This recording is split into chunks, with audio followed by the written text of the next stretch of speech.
સભામાં બેઠા છો, સભા પછી તમારી બેસવાની પોઝિશન થોડીક બદલાયા કરશે. અત્યારની તો કેટલીક અત્યારે બદલાય છે, પણ આપણે બધા આ ખુરશીમાં 2 કલાક બેઠા પછી તમારી આ બેસવાની પોઝિશનો તો તમે બદલશો, પણ જીવવાની સ્ટાઇલ જે બદલવી છે એ શબ્દોને આધારે સ્ટાઇલો બદલાયા કરશે. એક આમાં સત્સંગમાંથી શીખવાનું છે. એટલે આજનો વિષય આ છે, મિલે સુર મેરા તુમારા. ભગવાન સ્વામિનારાયણના એક સમર્થ સંત થઈ ગયા સદગુરુ નિષ્કુળાનંદ સ્વામી, એમણે એક પંક્તિ રચી છે, જેને રચ્યું આ જગત જોને જોજવી એ જાતનું રે, જોતા મુંજાઈ જાય મત એવું કર્યું ભાત ભાતનું રે. શું સૃષ્ટિની રચના કરી છે ભગવાને! આપણે એક મોબાઈલ જોયા પછી આશ્ચર્ય થાય છે, એક માઇક્રોચિપ જોયા પછી આશ્ચર્ય થાય છે, એક સિમ કાર્ડ જોયા પછી આપણને આશ્ચર્ય થાય છે. શું સંશોધનો વિજ્ઞાન કરી રહ્યું છે! પણ નિષ્કુળાનંદ સ્વામી કહે છે, જેણે રચ્યું આ જગત જોને જોજવી એ જાતનું રે, જોતા મુંજાઈ જાય મત એવું કર્યું ભાત ભાતનું રે. ભગવાનની રચનાઓ તો જુઓ. એ સૂર્ય 13,91,000 કિલોમીટરનો વ્યાસ છે એનો, 13,91,000 કિલોમીટર. છતાં પણ એ બ્રહ્માંડનો, અનંત કોટી બ્રહ્માંડનો સૌથી નાનો તારો છે. કેવો છે? સૌથી નાનો તારો છે. સૂર્યને પણ ગળી જાય એવા તો સેંકડો તારા છે. સૂર્યને ગળી જાય એવા સેંકડો તારા છે. 1 સેકન્ડમાં 60 કરોડ ટન બળતર વપરાય છે. 60 કરોડ ટન બળતર વપરાય છે, અને 5 અબજ વર્ષ સુધી ચાલે એટલું છે. પણ સૂર્ય બાબતે ચિંતા ના કરતા, 5 અબજ વર્ષ સુધી એને વાંધો નથી આવવાનો. 5 અબજ વર્ષ સુધી ચાલે એટલું બળતણ છે. પૃથ્વીથી 13 લાખ ગણો મોટો છે, પણ છતાં કેવો દેખાય છે! ચંદ્ર 3,474 કિલોમીટરનો વ્યાસ છે, અને પૃથ્વીથી 3,84,000 કિલોમીટર દૂર છે. પૃથ્વીથી 3,84,000 કિલોમીટરની દૂરી છે, પણ છતાં આપણને ચાંદા મામા અને ચાંદો નાનો ને શું આપણે એને ઓળખી શકીએ છીએ. પેસિફિક સમુદ્ર, અનેક સમુદ્રો છે, એટલાન્ટિક ઓશન છે, આ પેસિફિક ઓશન છે. 36,000 ફૂટ ઊંડો દરિયો છે. આખો માઉન્ટ એવરેસ્ટ અંદર આવી જાય. માઉન્ટ એવરેસ્ટ જેટલી તો ઊંડાઈ એ સમુદ્રની છે. આવા અગણિત સર્જનો પરમાત્માએ કર્યા છે, પણ પરમાત્માના શ્રેષ્ઠ સર્જનમાં જો કોઈ હોય તો એ પૃથ્વી છે. પૃથ્વી જેવી માનવ વસ્તી, પૃથ્વી જેવી જીવ સૃષ્ટિ, પૃથ્વી જેવી વનસ્પતિ સૃષ્ટિ એ અનંત કોટી બ્રહ્માંડના કોઈ ગ્રહની અંદર, કોઈ ઉપગ્રહની અંદર નથી. પણ આ તમામ સર્જનોમાં પૃથ્વી તો શ્રેષ્ઠ છે. પણ પૃથ્વીમાં જો કોઈ શ્રેષ્ઠ હોય તો man is a crown of the creation. માનવ શરીર એ ભગવાનનું શ્રેષ્ઠ સર્જન છે. આપણી બુદ્ધિ, આપણી શક્તિ, આપણી આવડત એ જોઈને ભલભલાને આશ્ચર્ય થાય. પશુ પક્ષી આ બધામાં સૌથી વધુ સુખી એ માનવ છે. અને ખરેખર અત્યારે જમાનો સુખી થવા જેવો છે, જીવવા જેવો છે. પહેલાના આપણા ઘર કેવા, અત્યારે ઘર કેવા, રસોડા કેવા. આમાંથી ચૂલામાં એકાદ વખત રાંધ્યું હોય આ તું છોકરો, ચૂલામાં, હા, લાકડાથી. આગળવાળા લગભગ હાથ ઊંચા ના કરે, કારણ કે એમણે રંધાવડાયું હોય. હા, મારે એવું પૂછવું જોઈએ કે ચૂલાનું ખાધું હોય આ તું છોકરો? ચલો, હા, જો કેવી બધી હાથ ઊંચા થઈ ગયા. ચૂલામાં રંધાવડાયું છે, એ ચૂલામાં ફૂંકો મારતા એમાં લીલા લાકડા આવી જાય અને આંખો ચોળવી પડે, અને ચીમનીઓમાંથી ચીમનીઓ હોય તો માંડ ધુમાડા જાય. આજે રસોડા કેવા થઈ ગયા! રાજકોટમાં હમણાં હું એક ફ્લેટમાં ગયો, આખું રસોડું, એક પણ વાસણ બહાર ના દેખાય. મને કે સ્વામી આ નવો કોન્સેપ્ટ છે, બહાર કશું જ વાસણ ન દેખાય છતાં એ રસોડું. પેલા તો આપણે તો ડોલો ઊંધી પાડતા, અને ઘરમાં શોકેસ જ આના હતા. પેલી પરાતો ઊંધી પાડી હોય, વાડકા ઊંધા પાડ્યા હોય, લટકાવ્યા હોય, એના પર પાછા ગ્લાસ મૂકેલા હોય, તાંબા પિત્તળના બધા વર્ષે એકવાર ઉતારીને બગડ્યા હોય કે ના હોય તો એ ઘી કાઢવાના. આપણી સ્ટાઇલ હતી, આપણા માટે શોકેસ આ હતું. અત્યારે આવા કિચન થઈ ગયા છે, માઇક્રોઓવન આવી ગયા, થોડીક વારમાં બધું રંધાઈ જાય. ખાવા પીવાની આઈટમો કેટલી થઈ ગઈ, કપડા કેવા થઈ ગયા, વોશિંગ મશીન આવી ગયા, કેટલી સવલતો છે. હવે નવું એક ફ્રીજ એવું ડિઝાઇન થઈ ગયું છે, ફ્રીજ ઓટો પાયલોટિંગ થી કામ કરે છે. ફ્રીજમાં શાકભાજી ખૂટે એટલે ફ્રીજ જાતે ફોન કરે કે હવે મારામાં રીંગણા ઓછા થયા છે, મારામાં ટામેટા ઓછા થયા છે. ફ્રીજ ફોન કરશે. આ ફ્રીજ આવ્યું છે. આ નવા સંશોધનો. હવે નેનો ટેકનોલોજીના કપડા એવા આવે છે કે કપડા ગમે તેટલા પહેરો તમારે બગડશે જ નહીં, ફાટે નહીં, ફાટશે જ નહીં, બગડશે જ નહીં, કલર જ નહીં જાય. Nano technology. ભારે ટેકનોલોજી છે. એવા ટી શર્ટ આવે કે તમારું ટેમ્પરેચર, તમારા પલ્સ રેટ, એ બધું તમારા ફેમિલી ડોક્ટરને ખબર પડે. ડિજિટલ ક્લોક આમાંથી ઘણા પહેરતા થઈ ગયા છો ને કાંડા ઉપર. પહેલા છે ને કાંટા વાળી ઘડિયાળ પહેરતા હતા. હવે કાંટા કોઈને ફાવતા જ નથી, પગમાંય નહીં ને હાથમાંય નહીં. હવે કોઈને કાંટા નથી ફાવતા, પગમાંય નથી ફાવતા ને હાથમાંય નહીં. આ મોડર્ન ટાઈમ બતાવે, બાકી આખો દાડો જોવાની જરૂર નહીં. ડિજિટલ ક્લોક થઈ ગયા. મેસેજ આવે તો અહીંયા ખબર પડે છે. હાથમાં ઘડિયાળ, હાથમાં વિશ્વની ઘડિયાળો, હાથમાં મેસેજ, હાથમાં ટેમ્પરેચર, હાથમાં બ્લડ પ્રેશર. આ વેરિયેબલ ઇક્વિપમેન્ટ્સ એટલા બધા વધતા જાય છે. દેશ અને વિદેશની અંદર સંશોધનો નવા હમણાં એક ચશ્મા એ શોધાવાના છે. એનું એક સેમ્પલ આવ્યું છે. ચશ્માની અંદર ટીવી. આ ચશ્માના બે ગ્લાસ છે ને એમાં ટીવી.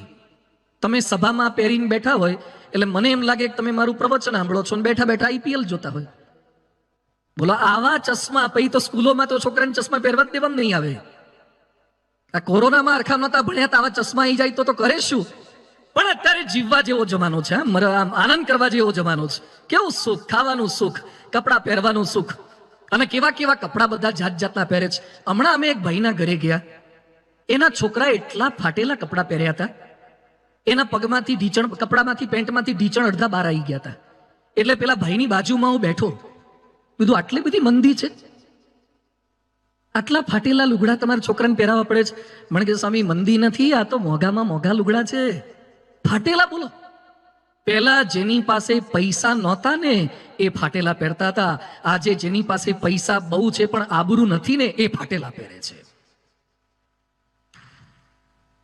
કપડા પહેરો, જાત જાતના કપડા પહેરો, ટેટુ કરાવો. હા, જાત જાતના ટેટુ કરાવે, હેર સ્ટાઈલો એવી કરાવે. એક છોકરો હમણાં મંદિરે મળ્યો, હેર સ્ટાઈલ એવી હતી, સમજાયું જ નહીં બે ઘડી તો મને. તું હુઈ ગયો તો કે વાળંદ હુઈ ગયો તો? આ સ્ટાઇલનું નામ શું છે? કયા પ્રકારની સ્ટાઇલ આ તે કરેલી છે? પણ ફેશન છે, જીવા જેવી જિંદગી થઈ ગઈ છે. હવે માનવજાત ખૂબ સુખી છે, છતાં માનવજાતના એટલા પ્રશ્નો છે. ક્યાંક પોપ્યુલેશન, ક્યાંક પોલ્યુશન, ક્યાંક જળ સમસ્યા, ક્યાંક પેટ્રોલ સમસ્યા, ક્યાંક ગ્લોબલ વોર્મિંગ, ક્યાંક અનએમ્પ્લોયમેન્ટ છે. નાની મોટી અનેક સમસ્યાઓ છે. અને સૌથી મોટી સમસ્યામાંથી આપણે બહાર આવ્યા હોય તો એ કઈ છે? એક સાથે બોલો, કોરોના. કઈ છે? કોરોના. આજ સુધી આપણે કલ્પના નહોતી કરી કોરોના હારો આવો ખતરનાક હશે. પેલા કેટલાક શું કહેતા હતા કે જોજો હવે, કારણ કે શિયાળામાં આવ્યો ને, આપણે ડિસેમ્બરમાં શરૂ થયું, પછી કે ગરમી પડશે ને પછી કોરોના જતો રહેશે. એને એમ કે કપડા હુકાઈ જાય ને એમ કોરોના હુકાઈ જશે. હારો ઉનાળામાં નાખ્યો, ચોમાસામાં ભીનો ના થયો, શિયાળામાં પાછો આવ્યો. પહેલો વેવ ગયો, બીજો વેવ ગયો, ખતરનાક વાતાવરણ કરી નાખ્યું કોરોનાએ. દેખાય નહીં છતાં હેરાન બધાને કરે. પણ આપણને એવું કીધું કે કોરોના છે ને મંચુરિયન જેવો છે. પેલું ખાવાનું મંચુરિયન આવે છે ને, અને ધતુરાના પેલા ડીંડવા આવે છે, ધતુરાના કાંટા કાંટા વાળા. કોરોના આવો છે એવું આપણને કીધું, તો એ માની લીધું. કોકનામાં કોરોના આવી ગયો એટલે એનાથી દૂર રહેવા લાગ્યા. આ કોરોનાના કેવા આફ્ટરશોક લાગ્યા છે. એક ભાઈ મંદિરે મને મળવા આવ્યા, મારી સાથે વાત કરતા કરતા હાથ આમામ કરે, થોડી થોડી વાર થાય નાક ઉપર હાથ આમામ લઈ જાય. એટલે બધું આમામ કેમ કરો છો? મને કે ચેક કરું છું, ઓક્સિજન બનતો નથી થઈ ગયો. અરે કેવા ગભરાઈ ગયા, સાયકિક પેશન્ટ થઈ ગયા, ભલભલા ગભરાઈ ગયા. અને કોરોનામાં ઓક્સિજનના અભાવે જેટલા મર્યા છે ને એના કરતા વધારે તો હિંમતના અભાવે મર્યા છે. હિંમતના અભાવે. જેની પાસે પોઝિટિવિટી હતી, હિંમત હતી, બળ હતી કે ભગવાન મારી સાથે છે, એ ટકી ગયા છે. ક્યાંક ભગવાનનો સંકલ્પ હતો, કેટલાક ગયા પણ છે, પણ અંદર પોઝિટિવિટી. એમ ફરતી પાછા આપણે ભેગા થઈ ગયા એક આપત્તિને વિદાય આપીને. પણ કોરોનામાં જેટલા ઘર વિખાયા છે એના કરતા વધારે ઘર વિખાયા છે એ જુદા કારણથી વિખાયા છે. કોરોના કરતા પણ મોટી સમસ્યા છે બ્રેકિંગ હોમ. ખૂટતા ઘરો નહીં, તૂટતા ઘરો. ખૂટતા ઘરો નહીં પણ તૂટતા ઘરો. ઘર ખૂટે છે તો સરકાર મુખ્યમંત્રી આવાસ યોજના, પ્રધાનમંત્રી આવાસ યોજના, જાત જાતની આવાસ યોજના કરીને સરકારનો સંકલ્પ છે કે એક પણ માણસ ઝૂંપડપટ્ટીમાં ન રહેવો જોઈએ. અને આપણે અભિનંદન આપીએ છીએ કે ભારતના પ્રત્યેક માણસને ઘર ભાગમાં આવવું જ જોઈએ, દરેકને ઘર મળવું જ જોઈએ. રોટી, કપડા ઓર મકાનનો તો દરેકને અધિકાર છે. સરકાર પ્રયત્ન કરે, માણસ પ્રયત્ન કરે તો થઈ શકે. પણ ભૂકંપમાં જેટલા ઘર તૂટ્યા છે એના કરતા ઘર વધારે કુસંપમાં તૂટ્યા છે. ભૂકંપ કરતા પણ ખતરનાક કોણ છે? કુસંપ ખતરનાક છે. જેટલા સુનામીમાં ઘર વિખાયા છે એના કરતા વધારે તો અહંકાર એના વાવાઝોડામાં વિખાયા છે. ઘર મોટા થતા જાય છે, મન નાના થતા જાય છે, દિવાલો મજબૂત થતી જાય છે, સંબંધો તકલાદી થતા જાય છે. ઘરમાં રૂમે રૂમે નેટ હોય છે, પણ રૂમે રૂમે અપસેટ હોય છે. ઘણા ઘરમાં નેટ, આખા ઘરમાં નેટ. એક ભાઈના ઘરે ગયા અમે, મને કે સ્વામી બાથરૂમમાં વાઈફાઈ છે. ત્યાં બેઠા બેઠા શું કરવાનું? ત્યાં વાઈફાઈ ની શું જરૂર છે? ઓટો મોડમાં બધું લાવી દીધું છે. હમણાં એક છોકરો ગાડીનું પૂજન કરવા લઈ આવ્યો, અમે બેઠા, પછી એ છોકરો બોલવા માંડ્યો, મને કે ગ્લાસ ઓપન. તારો ગાડીએ ગ્લાસ ઓપન કરી દીધો. ગ્લાસ ક્લોઝ, તો ગાડીએ ગ્લાસ ક્લોઝ કર્યો. પછી રૂફ, સનરૂફ ઉપર આપ્યું હોય ને, સનરૂફ, કે સનરૂફ ઓપન, તો સનરૂફ ઉપરનું ખુલી ગયું. પછી બધું એડજસ્ટમેન્ટ, લાઈટ ચાલુ થાય, લાઈટ બંધ થાય, ડેકી ખુલી જાય. મને કે સ્વામી આ ગાડી એવી બનાવી છે ને, તમે બોલો એમ બધું કયું કરે. ગાડી કયું બધું કરે છે. તું લગ્ન થયા તારા? મન કે ના. તું ગાડી કયું કરે એવી મળશે, પણ બોલો હવે તમે બોલો, હું નહીં બોલું. ગાડીમાં એમ કોક બારણું બંધ કરો તો ગાડી બંધ કરે, પણ ઘેર જઈને કોક બારણું બંધ કરે. થાવ ઉભા તમે. દર વખતે બધું કયું ના થાય. કયું કરે એવી ગાડીઓ વિજ્ઞાન આપી શકશે, પણ કયું કરે એવા પરિવારના સભ્યો સત્સંગ આપી શકશે. તમારા શબ્દનું પાલન કરી શકે, વિજ્ઞાન આપી શકે, પણ જ્ઞાન જોઈશે. આજે ફાઇન પ્લેસ નહીં પણ ફાયર પ્લેસ જેવા ઘર થઈ ગયા છે. મકાનનું નામ સત્કાર હોય પણ અંદર ધુત્કાર હોય. એકવાર એક ભાઈ પોલીસ સ્ટેશને ગયા. પોલીસને કે સાહેબ હું બહુ દુખી છું. શું છે? એ કે ઘરવાળા બોલે છે. હા કે બોલે? એ કે બોલે નહીં, મારે છે, બહુ હેરાન કરે છે. એ કે આખી પૃથ્વી પર સૌથી વધારે દુખી હું છું. પોલીસ કે આવું સ્ટેટમેન્ટ નહીં આપો, સૌથી વધારે દુખી તો અમે છીએ. એ કે સાહેબ તમે કેમ? એ કે દોસ્ત તું ક્યાંક ફરિયાદ કરવા જઈ શકે છે ને, અમારે આ તકલીફ છે પણ ફરિયાદ કરવા જવું ક્યાં? બહારથી ખબર પડતી નથી, અંદર તંત્ર થોડુંક જુદું હોય છે. પણ એ પ્રશ્નોની વચ્ચે કેમ રહી શકાય? આજે મારે ખાલી પ્રોબ્લેમ બતાવવા નથી, દરેક પ્રોબ્લેમના સોલ્યુશન લઈને અમે આવ્યા છીએ. દુનિયામાં તાળું બને ને એની સાથે જ ચાવી બનતી હોય છે, ચાવી મહિના પછી ના બને. દરેક તાળાની ચાવી હોય છે, દરેક સમસ્યાના સમાધાન હોય છે, દરેક પ્રશ્નના જવાબ હોય છે. શોધતા આવડવા જોઈએ તમને.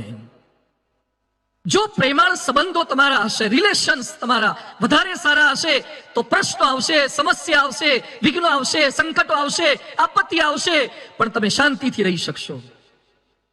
રામ, સીતા અને લક્ષ્મણ 14 વર્ષ જંગલમાં ગયા છે. સીતાજીએ 14 વર્ષ જંગલમાં જવાનું હતું.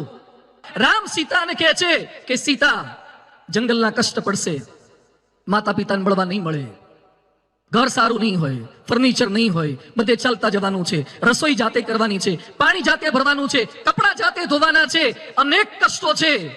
So please stay here. અયોધ્યામાં રોકાઈ જાઓ, જંગલમાં આવવાની જરૂરિયાત નથી, આટલા કષ્ટો તમે સહન નહીં કરી શકો. અને એ સમયે સીતા શું બોલ્યા છે? તવ સ્નેહ પુરસ્કૃતા, તમે જેટલા દુઃખ બતાવ્યા છે ને એના કરતા વધારે દુઃખ હશે ને તો પણ હું સહન કરીશ, કારણ કે તમે મારી ભેગા છો ને, તમારો પ્રેમ છે. જેની સાથે પ્રેમ હશે ને તમને તકલીફ નહીં પડે. એક સોફામાં તમે 2 જણા બેઠા હશો અને 2 સીટર જ સોફો હોય, એમાં કોઈક ત્રીજો તમારો ગમતો આવે ને, જો સમજો ફરતી હો, તમારો ગમતો ને ઓળખીતો આવે ને તો હાંકડા થઈને પણ આવી જાય યાર, એને બેહાડી દે. અને ખબર પડે કે આ ભાઈ આવે છે ને બેહાડવા જેવા નથી તો પોળા બેહે ના, કે આવે છે હમણાં આવે છે, હમણાં આવે છે, કોઈ નું આવવાનું હોય. તમારા ગમતા માણસોનો ભાર તમને લાગશે જ નહીં, નહીં લાગે, ભાર નહીં લાગે. તમારા ગમતા માણસો તમને તકલીફ કરશે જ નહીં. પ્રેમાળ સંબંધો રાખજો તો કષ્ટ નહીં આપે. પાંડવોને કેવા પ્રશ્ન આવ્યા છે?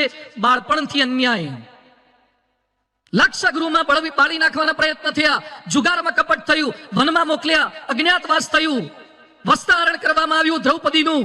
આટલા બધા કષ્ટો, તકલીફો પાંડવોને પડી છે, પણ છતાં પાંડવો એક થઈને રહેતા હતા. તો ગુણાતીતાનંદ સ્વામી લખ્યું છે કે સમુદ્ર જેટલું દુઃખ પણ ગાયના પગલાની જેમ ઓળંગી ગયા. સંપ હતો ને ભગવાન સાથે હતા, એટલે શક્ય બને છે. પ્રશ્નો પાંડવને પણ આવ્યા છે. આધુનિક વાત પણ મારે કરવી છે. પરદેશનો એક માણસ થઈ ગયો, નથેલિયન હોર્થોન. એકવાર એના ઘરે ગયો અને મોઢા પર એકદમ ઉદાસીનતા, ડિપ્રેશનમાં. એના પત્ની કે શું થયું? એ કે ઓફિસમાંથી આજે મને ફાયર કરી દીધો, નોકરીમાંથી કાઢી મૂક્યો. તો રડવા જેવો થઈ ગયો. એના પત્ની કે ગભરાવો છો શું કરવા? એ કે નોકરી છૂટી ગઈ, હવે તો ગભરાવું જ પડે ને, કરશું શું, ઘર કેમ ચલાવશું? એના પત્ની કે 5 મિનિટ ઉભા રહો. ઘરમાં ગઈ, કબાટમાંથી નોટની થપ્પી કાઢીને લઈ આવી અને પછી કહે છે કે આ મારી બચત મેં રાખી મૂકેલી હતી, આ બચત છે. અને દરેક ઘરમાં એકાદી આવી બેંક તો હોય જ. નોટબંધીમાં ઘણાને ખબર પડી હશે, દેના બેંક ને પેલી એ બધી બેંકો જ છે. પણ દરેક સ્ત્રી છે ને, સમજુ સ્ત્રી, સહનશીલ સ્ત્રી, સમર્પિત સ્ત્રી એ પુરુષની મોટામાં મોટી બેંક છે. સ્ત્રી એ બેંક છે અને ગમે તેવા સંજોગોમાં મદદ કરી શકે એવી બેંક છે. એ સ્ત્રીએ પૈસા લાવી અને પોતાના પતિને આપ્યા. એનો પતિ કે આ પૈસાનું શું કરવાનું? એ કે 1 વર્ષની ચિંતા ના કરતા, તમે સારું લખી શકો એવા છો, લેખક છો, તમે લખો. એ કે પણ વર્ષ સુધી ઘરમાં ખાઈશું પીશું શું? એ કે પૈસા મેં બચાયા છે ને, વર્ષ સુધી હું ઘર ચલાવીશ. પણ તું લેખક છે, લખ, સારું લખ. આજ આપણી બગડી છે પણ કાલ આપણી ખરાબ નથી ને, લખ. એના પતિને એના પત્નીએ 1 વર્ષ લખવા માટે સમય આપ્યો, ઘર એણે ચલાવ્યું. એના પત્નીના વિશ્વાસ ભર્યા શબ્દોથી અમેરિકન સાહિત્યની મોટામાં મોટી નવલકથા ધ સ્કારલેટ લેટરનો જન્મ થયો, જે સ્ક્રીન પર તમે આ ચોપડી જોઈ શકો છો. અમેરિકન સાહિત્યની મોટામાં મોટી નોવેલ આ છે. નોકરી છૂટ્યા પછી પણ 1 રૂપિયાની પણ આવક ન હોય અને એ સમયે પત્નીના હિંમતવાળા શબ્દો એ પતિને મોટા લેખકનો દરજ્જો અપાઈ શકે છે. પ્રેમાળ સંબંધો, જો પ્રેમાળ સંબંધો હોય તો શારીરિક દુઃખ નહીં લાગે, આર્થિક નહીં લાગે, સામાજિક નહીં લાગે, માનસિક નહીં લાગે. એક છોકરાને આઈઆઈટીમાં બિટ્સ પિલાનીમાં ભણતો હતો અને 10માંથી 9.8 આયા. 10 આઉટ ઓફ 10 નહીં પણ 9.8, એ પણ સારા જ કહેવાય, 98% કહેવાય. 98% આવ્યા છતાં એ છોકરાએ આત્મહત્યા કરી અને એક ચિઠ્ઠી લખીને ગયો, I am committing suicide because my father will give me long lecture. મારા પપ્પા 2 પોઈન્ટ ઓછા આવ્યા છે એટલે મને લાંબુ લેક્ચર આપશે ને એ મારાથી સહન નહીં થાય. જો પરિવારમાં પ્રેમાળ સંબંધો હોત તો 1-2% ઓછા આવ્યા હોત તો દીકરો કે દીકરી આત્મહત્યા કરવાનો સંકલ્પ ન કરત. પ્રેમાળ સંબંધો દીકરા દીકરીને ટકાવી રાખશે. અરે કોઈકની આર્થિક ભૂલ પણ થાય, શૈક્ષણિક ભૂલ પણ થાય, ચારિત્રની ભૂલ પણ થાય, સામાજિક ભૂલ પણ થાય, ધાર્મિક ભૂલ પણ થાય, પણ જો તમારા સંબંધો સારા હશે તો તમે કોઈ પણ વ્યક્તિને નભાવી શકશો. એક વાક્ય યાદ રાખજો, ન ભાવતાને નભાવતા આવડે ને એનું નામ જ પરિવાર.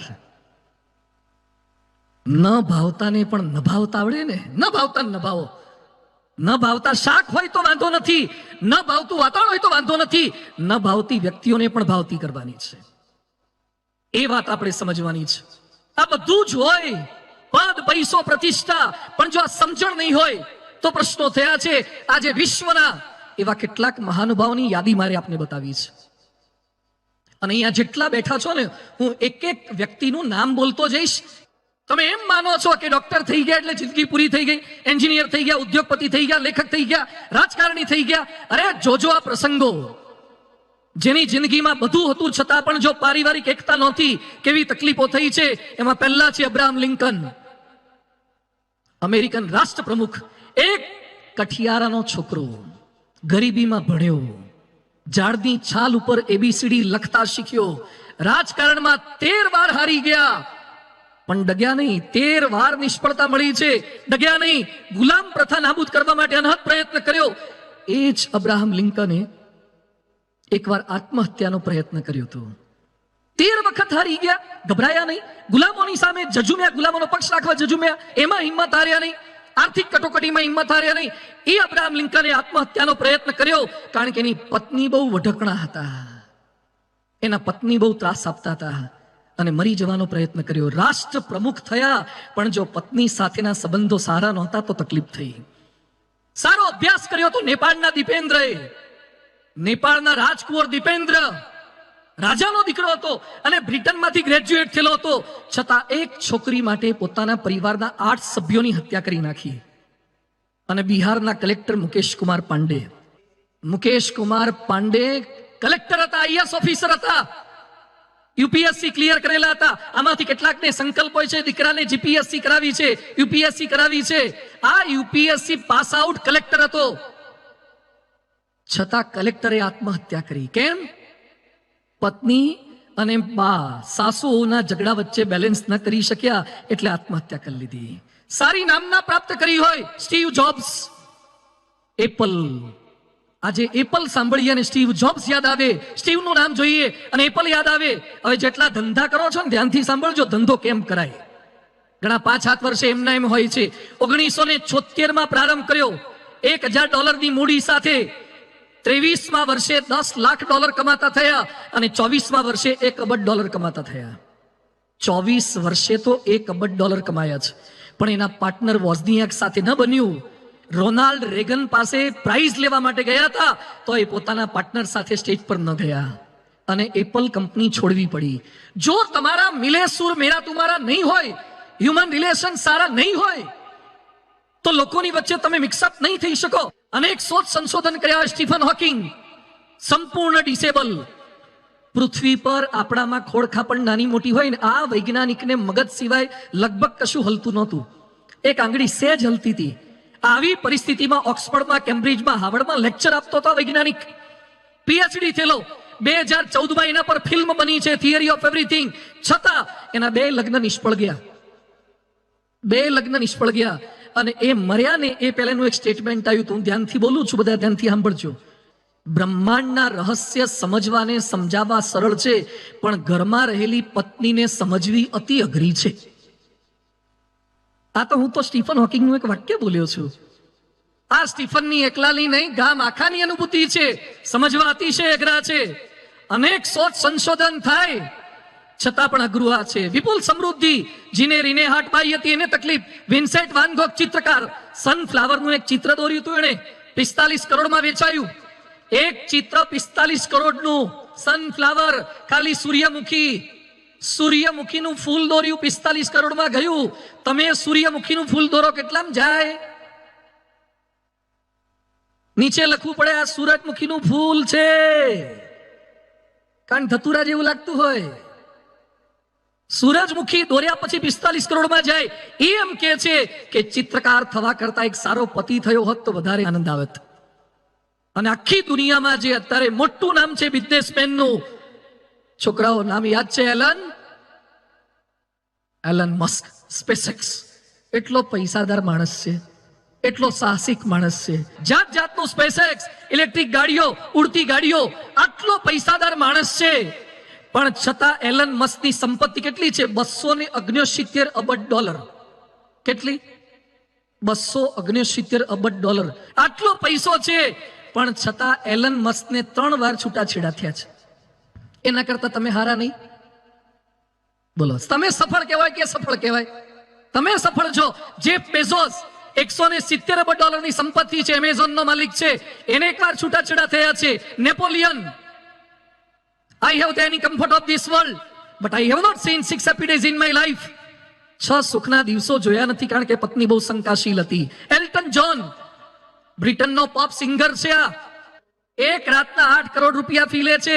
હિથ્રો એરપોર્ટ પાસે બંગલો છે. 20 મહિનામાં 1.5 વર્ષમાં 280 કરોડનું શોપિંગ કર્યું. 280 કરોડ 1.5 વર્ષમાં શોપિંગમાં ખર્ચ્યા. 56 જાતની કાર છે એના ઘરમાં. પોર્શે કાર છે, જેગુઆર છે, લેક્સસ છે, આવી બધી મોઘી મોઘી કાર છે. 5 ગ્રેમી એવોર્ડ મળ્યા છે. 35 જાતના કૂતરા રાખ્યા છે. 35 જાતના કૂતરા. આપણને લાગે 35 જાતના કૂતરા. રાજકોટમાં એક મોટી દુકાન બની, કૂતરાની નહીં પણ કૂતરાને જે ફૂડ આવે ને, કૂતરાના ખોરાકની દુકાન હતી. એટલે એમાં ઉદ્ઘાટનમાં અમને બોલાયા હતા. એટલે પછી મેં એને પૂછ્યું. એના કૂતરાનું વોશિંગ ટેબલ હતું, ડાઇનિંગ હતું, કૂતરાના ગાઉન હતા, કૂતરાનો આઈબ્રોનો સામાન હતો, કૂતરાનો હેર કટિંગનો સામાન હતો, કૂતરાના હાગરદાણા હતા.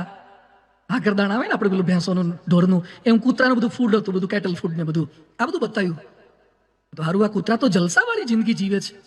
પછી મેં એને પૂછ્યું કે આપણે રાજકોટમાં કૂતરા કેટલા? રાજકોટમાં કૂતરા કેટલા? મને કે 2 પગવાળા 4 પગવાળા? 4 પગવાળા કેટલા? મને કે 35,000 કૂતરા છે. 35,000 પાળેલા કૂતરા છે રાજકોટમાં, સરાઉન્ડિંગ સૌરાષ્ટ્રના આજુબાજુ વિસ્તારમાં. તો કૂતરાની રેન્જ શું? આમ કૂતરાની કિંમત કેટલી? મને કે નાનો પેલો પોમેરિયન આવે છે ને 5,000 થી શરૂ થાય, અને પેલો હસ્કી કે રસ્કી એક આવે છે 15 લાખનો કૂતરો. 15 લાખનો કૂતરો, અને એને 3 એસી આપવા પડે. એ કૂતરા નોર્મલ ટેમ્પરેચરમાં ના રખાય, એને 3 AC માં રાખવો પડે. એવા રાજકોટમાં 4-5 કૂતરા છે. કૂતરાની કિંમતો વધતી જાય છે ને માણસોની ઘટતી જાય છે. કૂતરા 15 લાખના કૂતરા થઈ ગયા. એના માટે વોશિંગનું જાતનું ગોઠવણ થતી જાય છે. તમે કૂતરા રાખો એટલે સુખી થઈ ગયા, શાંતિ થઈ ગઈ. આ એલ્ટન જોનને પણ રેનાલ્ડ સાથે લગ્ન કર્યા, પ્રશ્ન થયા અને ડ્રગ્સના રવાડે ચડી ગયો. ગાંધીજીને પ્રેરણા આપનાર ટોલ્સ્ટોય હતા, એ ટોલ્સ્ટોયને પણ તકલીફ થઈ છે. ગાંધીજીને પ્રેરણા આપનાર ટોલ્સ્ટોય, એ ટોલ્સ્ટોય મૃત્યુ પામ્યા તાર ખિસ્સામાં એક ચિઠ્ઠી મળી હતી કે મારા ડેડ બોડીને મારી પત્નીએ હાથ પણ અડાડવો નહીં. કેમ ભાઈ? ગાંધીજીને તો પ્રેરણા આપતા હતા, ડાઈ વાતો કરતા હતા, તો પત્ની સાથે સંબંધો કેમ સુધારી શક્યા નહીં? કાર્લ માર્ક્સ, સામ્યવાદનો પિતા, કમ્યુનિઝમનો જનક, જે ચાઇનામાં અત્યારે છે ને કમ્યુનિઝમ, સામ્યવાદ, એનો જનક આ છે. 2 દીકરી અને જમાઈ આત્મહત્યા કરીને મર્યા. કામવાળી થકી, એના ઘરે કામ કરનારી બાઈ થકી એના છોકરા થયા. તોય પાછો દારૂડિયો, સ્ટોક માર્કેટમાં હાર્યો, પત્ની 2 વાર છોડીને જતી રહી, પત્નીના અગ્નિ સંસ્કારમાં ગયો નથી, પાછો સામ્યવાદની ડાઈ વાતો કરતો હતો, કમ્યુનિઝમની વાતો કરે. દુનિયાની સફળતા જુદી છે, પરંતુ અંદર પરિસ્થિતિ જુદી છે. શોપનહોવર હોય કે ચાર્લી ચેપ્લિન હોય કે જ્હોન ગ્રે હોય. જ્હોન ગ્રે જેણે પુસ્તક લખ્યું છે મેન આર ફ્રોમ માર્સ અને વુમન આર ફ્રોમ વિનસ, પુસ્તક છે, બહુ સરસ પુસ્તક છે, કે પુરુષો મંગળ ગ્રહ પરથી આવ્યા છે અને બૈરાઓ શુક્ર પરથી આવ્યા છે, એટલે બેને મેચિંગ થવું અઘરું તો થશે જ. એક સિંગલ ફેસ છે, બીજો 3 ફેસ છે, એટલે થોડા ધડાકા થાય છે. હા, એક એરટેલનું નેટવર્ક છે, બીજું વોડાફોનનું, મર્જ થતા વાર લાગે ને, થોડું કામ ભેગું કરતા વાર લાગે. આ પુસ્તક, એના પર પ્રવચન થાય, એના કાર્નેગી હોલમાં પ્રવચન થાય. 6 વર્ષ સુધી બેસ્ટ સેલર એનું પુસ્તક રહ્યું છે. એને 2 વખત છૂટાછેડા થયા. 60 લાખ પુસ્તક એના વેચાયા છે કે લગ્ન જીવનમાં સફળતા કેમ મળે. આ પ્રસંગો સાંભળ્યા પછી નથી લાગતું કે સિદ્ધિઓની ઊંચાઈ કરતા પણ સંબંધોની ઊંડાઈ વધારે જરૂરી છે? આપણા બધાના જીવનની અંદર પણ પ્રશ્નો આવશે. શારીરિક આવે, આર્થિક આવે, સામાજિક આવે. આ બધી જ સમસ્યાઓની અંદર જો આત્મીયતા હશે, હ્યુમન રિલેશન હશે, તો આપણે બચી જઈશું. ઘર માંડતા પહેલા હસ્ત મેળાપ તો બ્રાહ્મણ કરાવી આપે, પણ મન મેળાપ તો તમારે ઘરમાં બેહીને એકલાય કરવો પડે. ત્યાં બ્રાહ્મણ ના બોલાવાય. હસ્ત મેળાપ બ્રાહ્મણ કરાવે, ઘર શાંતિ કરાવે. અને હવે તો કેવા કેવા લગ્ન કરે છે, ગીત સંગીતની રમઝટ, ડીજે એવું વગાડે છે. મોટી ઉંમર વાળાને થઈ જાય કે આપણે હારું આ રહી ગયું, ફરતી એકવાર જંપલાવા જેવું છે. આમાંથી ડીજે વગર પરણ્યા હોય હાથ ઊંચો કરો તો. શર્માયા વગર કરો યાર. ડીજે વગર પરણ્યા તોય ટકી ગયું ને, અને અત્યારે ડીજે વાળા બીજે જાય છે. એટલે ડીજે વગાડ્યું હોય તોય બીજે જાય છે. હમણાં અમારે એક ભાઈએ લગ્ન કર્યા. શું લગ્ન કર્યા છે! કંકોત્રી 8,000ની. ચલો, પાલનપુરમાં છે કોઈ 8,000ની કંકોત્રી વાળો? 8,000ની કંકોત્રી, 18,000ની ડીશ, 18,000ની ભોજનની ડીશ. ચલો, આવતીકાલે 18,000ની એક ડીશ બધાને ખવડાવીએ તો વાંધો નથી ને? આ જ્યારથી મેં 18,000ની ડીશ સાંભળી છે ને ત્યારથી મને થયું ખરા ખવડાયું શું હશે? 18,000ની એક ડીશ, અને પીરસવા વાળા પાછા પરદેશથી લાવવાના. અને ત્યાં જેટલા સગાવાલા, ડેસ્ટિનેશન મેરેજ હતા રાજસ્થાનમાં, એક રૂમનું સગાવાલાને રહેવાની રૂમ 5 લાખની રૂમ હતી. 300, 400, 700 કરોડનો લગ્નમાં ખર્ચો. આ જેણે કર્યું છે એનું ઓળખું છું. આટલો ખર્ચો કર્યા પછી પણ એને છૂટું થયું છે. તો પ્રશ્નો આવવાના, પણ એને બેલેન્સ કરવાનું છે. મહાભારતની ઘટના સરસ છે કે દ્રૌપદીના સ્વયંવર હતા, શરત શું રાખી હતી કે ત્રાજવાના 2 પલ્લામાં પગ મૂકવાના છે, અને પછી અર્જુને મત્સ્યવેદ કરવાનો, પ્રતિબિંબ જોતા જોતા મત્સ્યવેદ કરવાનો. પહેલાના જમાનામાં દ્રૌપદી લાવવી હોય ને તો બેલેન્સ રાખવું પડતું હતું. હવે દ્રૌપદી લાવી લીધા પછી બેલેન્સ રાખવું પડે છે. પહેલા છે ને તમે બેલેન્સ રાખો તો દ્રૌપદી આવે, હવે બેલેન્સ રાખો તો દ્રૌપદી રહે, નહીં તો દ્રૌપદી જતી રહે. એટલે બેલેન્સ લગ્ન કર્યા પછી વધારે રાખવું પડે એવું છે. કઈ રીતે રે? હમણાં એક મોટું બિલ્ડિંગ બન્યું છે, એના ઉદ્ઘાટનમાં અમને બોલાવ્યા હતા, અને બહુ સરસ ફ્લેટ હતો, 5 BHK, અંદર ઇન્ટિરિયર એટલું સરસ હતું. એટલે મેં પૂછ્યું તમે બધાને આવું આપવાના? 5.5 કરોડનો ફ્લેટ છે, 5.5 કરોડનો એક. એટલે મેં કીધું તમે બધાને આવું આપશો? મને કે ના સ્વામી, આ તો ડેમો છે, આ તો ડેમો છે. અમે તો ખાલી એક્સટિરિયર આપીએ, ઇન્ટિરિયર એને જાતે કરવાનું છે. અમે ખાલી એક્સટિરિયર આપીએ, ઇન્ટિરિયર એને જાતે કરવાનું. એમ ભગવાને મને તમને એક્સટિરિયર તો આપી દીધું છે, હવે ઇન્ટિરિયર આપણે કરવાનું છે, અંદરનું ઇન્ટિરિયર કરવાનું છે. આ કથા વાર્તા, આ સભા, આ ઇન્ટિરિયર કરી આપશે. બહારના ફેરફાર નહીં, ખાલી દાઢીમાં ફેરફાર, ખાલી વાળમાં ફેરફાર, કપડામાં ફેરફાર, એ નહીં, અંદરના ફેરફાર. એટલે પ્રમુખ સ્વામી મહારાજ કહેતા ઘરને મંદિર બનાવો, સ્માર્ટ હાઉસ નહીં, સ્પિરિચ્યુઅલ હોમ કરવાના છે. મોટા મોટા સ્માર્ટ હાઉસ બહુ બની દીધા, પણ એનાથી ખાલી નહીં થાય. ઘરમાં શાંતિ લાવવા માટે આકાર બદલવાની જરૂરિયાત નથી, વિચાર બદલવાની જરૂરિયાત છે. વસ્તુઓને બદલવાની જરૂરિયાત નથી, વાતાવરણ બદલવાની જરૂરિયાત છે. ખાણીપીણી નહીં, થોડીક વાણી બદલવાની જરૂરિયાત છે. સાધનો નહીં, પણ સ્વભાવ બદલવાની જરૂરિયાત છે. તો અદ્ભુત રીતે આપણો પરિવાર બની જશે. આજનું વિજ્ઞાન ઘરને વોટરપ્રૂફ બનાવી આપે, સાઉન્ડ પ્રૂફ બનાવી આપે, હીટ પ્રૂફ બનાવી આપે, ફાયર પ્રૂફ બનાવી આપે, કદાચ વાયરસ પ્રૂફ પણ બનાવી આપશે, પણ સ્વભાવ પ્રૂફ, પ્રોબ્લેમ પ્રૂફ એ નહીં કરી શકે. હવે સ્પેસ કોલોનીમાં જવું છે બધાને. આકાશમાં સ્પેસ કોલોની બને છે અને એનું બુકિંગ થવા માંડ્યું છે. અવકાશમાં રહેવા તમારે જવું હોય તો સ્પેસ કોલોની માટે પ્રયત્નો હવે શરૂ થઈ ગયા છે. અહીંયા જે હખણા નથી રહેતા એ ઉપર શું કરવાના? હા, ઘણા અહીંયા હખણા નથી રહેતા, પછી કે ઉપર જતા રહીને શાંતિ. હવે તું તારો સ્વભાવ સુધાર ને. એકવાર એક ભાઈ છે ને ગામ બદલીને બીજે ગયા, પછી બીજા ગામમાં જઈને પડોશીને કે ભાઈ મારે 5,000 રૂપિયા આપો ને, મને 5,000 રૂપિયા આપો ને. તે પેલો બાજુવાળો જે હતો ને પહેલેથી ત્યાં રહેતો હતો, એ કે તમે નવા નવા છો, હું તમને ઓળખતો નથી તો 5,000 અપાય છે ને? મારે તમારી ઓળખાણ નથી, તમને ઓળખતો નથી કેમ અપાય? તો પેલો ભાઈ જે માગતો તે શું બોલ્યો, એ કે હું જે જૂના ગામમાં રહેતો તો બધા મને એમ કહેતા તમે તમને સારી રીતે ઓળખીએ છીએ, તમને કશું ના અપાય. સમજાયું? એ કે જે ઓળખતા હતા એ નથી આપતા, અને જે નથી ઓળખતા એ નથી આપતા, તો આપશે કોણ? એમ અહીંયા આપણને ઓળખીતા થઈ ગયા છે, એની જોડે ફાવતું નથી. પેલા તો એલિયન જેવા છે, એની જોડે શું ફાવવાનું છે આપણને? માણસો જાત જાતના પ્રયત્ન કરે. જાપાનમાં હમાડા નામનું એક શહેર છે અને ઓસાકા એક એરિયા છે, એક્વેરિયમ છે. ત્યાં લોકોમાં કેવી માનીનતા છે કે 4 પ્રકારની માછલીઓ છે, કેલિયા, એલિયા, નાસ્તિયા અને બેલુગા. એટલે જાપાની લોકો એવું માને છે કે આ માછલી મોઢામાં પાણી ભરી અને પછી પરપોટા બોલાવે છે. નહીં, બાળકો કરતા હોય, માછલીઓ વધારે કરે, પરપોટા બોલાવે. આ પરપોટા એકવાર કોઈક જોઈ લે ને તો એને છૂટાછેડા ના થાય, આવું જાપાનીઝ લોકો માને છે. એટલે સ્પેશિયલ માછલી ઘર જોવા જાય અને ત્યાં પછી માછલી પરપોટા બોલાય એટલે પરપોટો જોઈને રાજી થાય કે હવે આપણો પરપોટો ફૂટશે નહીં, હવે આપણે પરપોટામાં વાંધો આવશે નહીં. અમે ફ્રાન્સ ગયા હતા, પેરિસમાં. તે પેરિસમાં છે ને એક નદી છે, એનું નામ છે સેન નદી. કદાચ કોઈ એફિલ ટાવર બાજુ ગયા તો સેન નદી છે. ત્યાં એક સરસ માનીનતા છે.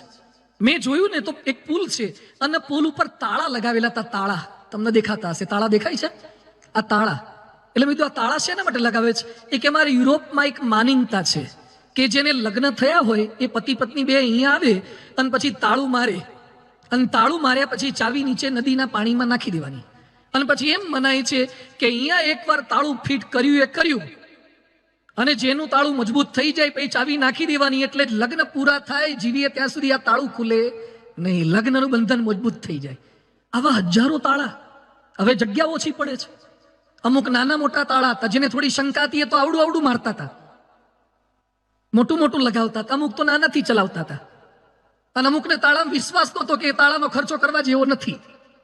આ તાળું મારી એક ના મળે, આ તાળું રે એવું નથી. ઘણા તાળું મારી 2 ચાવીઓ રાખતા હોય, પાછા એને પૂગી કેમનું મળવું, ગમે ત્યારે કોકના દ્વારા ખોલી લેતા હોય. એટલે અહીંયા આવી માનીનતાઓ હોય છે. પરમ પૂજ્ય પ્રમુખ સ્વામી મહારાજે 500 મુલાકાતો હોય, રોજના 80 ફોન હોય, 7 લાખ પત્રો હોય, 2.5 લાખ પધરામણીઓ હોય, 18,000 ગામડામાં હોય. બહુ વાતો સંતોએ આપણને કરી છે, પણ સાથે પ્રમુખ સ્વામી મહારાજે પૃથ્વી પરના આપણા જેવા જ એક સંત હતા. આપણી બધી જ સમસ્યાઓને જાણનારા હતા, આપણી બધી જ સમસ્યાઓને નિવારનારા સંત હતા. 95 વર્ષ સુધી નિષ્કામ ભાવે, નિસ્વાર્થ ભાવે એમણે જે કાર્ય કર્યું છે, એમના શતાબ્દી મહોત્સવે આજે આપણે આ દિશામાં થોડોક પ્રયત્ન કરવો છે. મિલે સુર મેરા તુમારા, એમના વચનોને આધારે પ્રયત્ન કરવો છે. યાદ રાખજો, સંબંધો બગાડવા માટે પૂર્ણ વિરામ મૂકવો સહેલો છે, પણ સંબંધોને સુધારવા માટે અલ્પ વિરામ લેવો ને એ થોડોક અઘરો છે. આજે થોડોક અલ્પ વિરામ લેવો છે કે પરસ્પર આપણે સંપીને કેમ રહી શકીએ. કર્ણાટકમાં બેંગ્લોરથી 500 કિલોમીટર દૂર એક ગામ છે, ધારવાડ જિલ્લાનું લોધુર ગામ. ભીમના પરિવાર દેશના સૌથી મોટા પરિવારનું એક છે. 80 પુરુષો અને 60 બહેનો, 140 સભ્યો એક ઘરમાં રહે છે. 140 સભ્યો એક ઘરમાં રહે છે. 18 વર્ષ સુધીના 30 બાળકોને યુવાનો છે, 30 બાળકો યુવાનો. ઘરમાં બે મોટી ઘરઘંટીઓ છે, કારણ કે રોજના 140 ની રસોઈ કરવાની. 4 કરોડનું દેવું થઈ ગયું તો છતાં પાછા બધા ટકી ગયા. એના પર ડિરેક્ટર કેતન મહેતાએ તો ફિલ્મ બનાવી છે. સંપીને રહે છે. એક છોકરો મને મળ્યો, 5 BHK નો ફ્લેટ છે. મને કે સ્વામી અમારા ઘરમાં બધા એકબીજા સાથે વોટ્સએપ થી વાતો કરીએ છીએ. 4 જ સભ્યો છે. બધું વોટ્સએપ થી વાતો કેમ કરો? મને કે હામે આવે ને બબાલ બહુ થાય છે, વોટ્સએપ થી વાતો કરીએ છીએ. આ લોકો 140 જણા એક રસોડે જમે છે. હમણાં એક છોકરો મને મળવા આવ્યો, સગાઈ કરવા માટે જોવા ગયો તો, એટલે મને રિપોર્ટ આપવા માટે આવ્યો. બધું કેવું થયું, ગોઠવાયું? મને કે સ્વામી એના મમ્મી પપ્પા બધા સરસ વાતો કરી. પછી મને કે તમે 2 જણા એકલા બેસો ને વાતચીત કરો, તમારા વિચાર શેર કરો, તો સાથે રહેવાનું છે એટલે ખબર પડે ફ્રીક્વન્સી સેટ થાય છે કે નહીં. તો બધું શું થયું? મને કે છોકરીએ મને પહેલો જ પ્રશ્ન પૂછ્યો કે તારા ઘરમાં ડસ્ટબિન કેટલી છે? શું પૂછ્યું છોકરીએ? તારા ઘરમાં કચરા પેટી કેટલી છે? એટલે હું તો મૂંઝાઈ ગયો, કચરા પેટીનો આવો પ્રશ્ન પૂછાય સગાઈ કરતા પહેલા? પણ તોય મેં હિંમત કરીને કીધું કે કચરા પેટી છે ને પછી કોર્પોરેશન વાળા સિટી મારીને આવે છે, લઈ જાય છે. કચરા પેટી મોટી લઈને આવે છે. તો પેલી છોકરી મને કે વાય યુ કાન્ટ અન્ડરસ્ટેન્ડ, કેમ સમજતો નથી? આ કચરા પેટીની વાત નથી, તારા ઘરમાં મોટી ઉંમરની બાઈઓ કેટલી છે? તારા ઘરમાં મોટી ઉંમરની બાઈઓ કેટલી? એટલે 2 ઘડી તો હું શોકિંગ થઈ ગયો. પછી મારે કહેવું પડ્યું કે મારી મમ્મી છે, મારા દાદીમાં છે, મારી ફોઈ ક્યારેક આવે છે. એ કે જે ઘરમાં 3 કચરા પેટી હોય એ ઘરમાં મને નહીં ફાવે, ના પાડી દીધી. હવે આ જમાના થતા જાય છે ભણેલામાં. બાઈઓને, આપણા ઘરના મોટી ઉંમરના સભ્યોને ડસ્ટબિન ગણે છે. તમે કોની સાથે ફ્રીક્વન્સી સેટ કરી શકવાના? કમનસીબી એ છે કે આપણે પદ, પૈસો, પ્રતિષ્ઠા એના માટે પ્રયત્ન કરી શક્યા, પણ બીજી વ્યક્તિ સાથે સેટ નથી થઈ શકતા. થોડુંક અઘરું છે, હું બોલું છું એટલું સહેલું નથી. એકવાર એક ભાઈએ ભગવાનને કીધું, ભગવાન લોકો એમ કહે છે કે સ્વર્ગમાં સુખ બહુ છે, નીચે તકલીફ બહુ છે, તો સ્વર્ગ સુધી એક રોડ બનાવી દો ને, તો પાલનપુરમાં તકલીફ પડે, મંદી આવે, વાયરસ આવે, સીધું સ્વર્ગમાં જતું રહેવાય. તો સ્વર્ગ સુધી એક રોડ કરી દો, એક સરસ હાઈવે બનાવી આપો. તો ભગવાન કે એમ તો કઈ થતું હશે સ્વર્ગ સુધી રોડ? એટલે તો સ્વર્ગ સુધી રોડ કરવો એટલે એમને ના થાય, બીજું કંઈક માગી લે. તો એક કામ કરો ને કે ભગવાન મારી પત્ની, મારી સાસુ, મારા પપ્પા બધા જ મારું કયું કરે એવું થાય. ભગવાન કે બોલ સ્વર્ગ સુધી સિંગલ કરવો છે કે ડબલ કરવો છે? બોલો. ભગવાને સમજી ગયા કે પેલા પડવા જેવું, આમાં થકૂટ ના કરાય, પેલું ટેન્ડર વહેલું પાસ થઈ જશે. અઘરું છે પણ પ્રયત્ન આપણે કરવાનો છે. આજે થોડાક એ કોન્સેપ્ટને લઈને આપણે આવ્યા છીએ. એ વાતોને આપણે સમજવી છે. બર્નિંગ પ્રોબ્લેમ છે, પણ ફેમિલીને એક કરવા માટે કયા કયા મુદ્દા સમજવાના? 6 ટોપિક પર થોડીક વાત કરવી છે. એમાં પહેલું છે લવ ફોર ફેમિલી. તમારા પરિવારને તમે પ્રેમ કરતા થાઓ. સ્ટીફન કવી પાસે એક વ્યક્તિ ગયા જેને 7 habits of highly effective people પુસ્તક લખ્યું છે. એને પૂછ્યું કે મારે ને મારી પત્ની એકબીજાને ચાહતા નથી, અંદર અંદર પ્રેમ નથી રહ્યો, તો શું કરવું? તો કે પ્રેમ કરો. એ કે પણ પ્રેમ નથી એટલે જ કહું છું કરો. તો પણ બિલકુલ ભાવના જ નથી તોય કરો. એ કે પ્રેમ કરતા છે, પ્રેમ ક્રિયાપદ છે, પ્રેમ કર્મ છે, પ્રેમ જ ફળ છે. પ્રયત્ન કરો તો થશે. અત્યારે સાયન્સ પણ સ્વીકારે છે. ઉટાની એક યુનિવર્સિટી છે, એણે કીધું કે એકલવાયાપણું, તમે એકલા એકલા ફરતા હોય ને ખબરિયા કૂતરાની જેમ, અડકાયા કૂતરાની જેમ એકલા એકલા ફરીને ઘણા કોઈ જોડે મેચ જ ન થાય. અમુક છે ને હરગવાની હિંગો હોય, કોઈ શાકમાં સેટ જ ન થાય. હરગવાની સિંગો હોય ને, ખબર છે ને, સિંગ એકલી જ ફાવે, એને બીજા શાકમાં સેટ ન થાય. એમ અમુક સરગવાની સિંગ જેવા હોય છે, બીજા જોડે મેચ ના થઈ શકે. અહીંયા લખ્યું છે કે એકલવાયાપણું દિવસમાં 15 સિગરેટ પીવા જેટલું ખતરનાક છે. લોનલીનેસ, અત્યારે વિશ્વનો મોટો રોગ આ લોનલીનેસ છે, એકલવાયાપણું. હવે બીજું યાદ રાખજો, દુનિયાના લોકોને તમે બુદ્ધિશાળી છો, રૂપાળા છો, ધનવાન છો, શક્તિવાળી છો એટલે ગમો છો, પણ તમારા પરિવારને તમે એમના છો ને એટલે ગમો છો. તમે રૂપાળા ન પણ હો, તમે બુદ્ધિશાળી ન પણ હો, તમે શક્તિશાળી ન પણ હો, તો પણ તમે ગમો છો, કારણ કે એમના છો. એટલે એની વચ્ચે પ્રેમ, એની સાથે રમવું, જમવું. 30 વર્ષના અનુભવ પછી અમેરિકાના ડોક્ટર વિલિયમ નેગલરનું પુસ્તક છે the dirty half dozen, 6 radical rules to makes relationship last.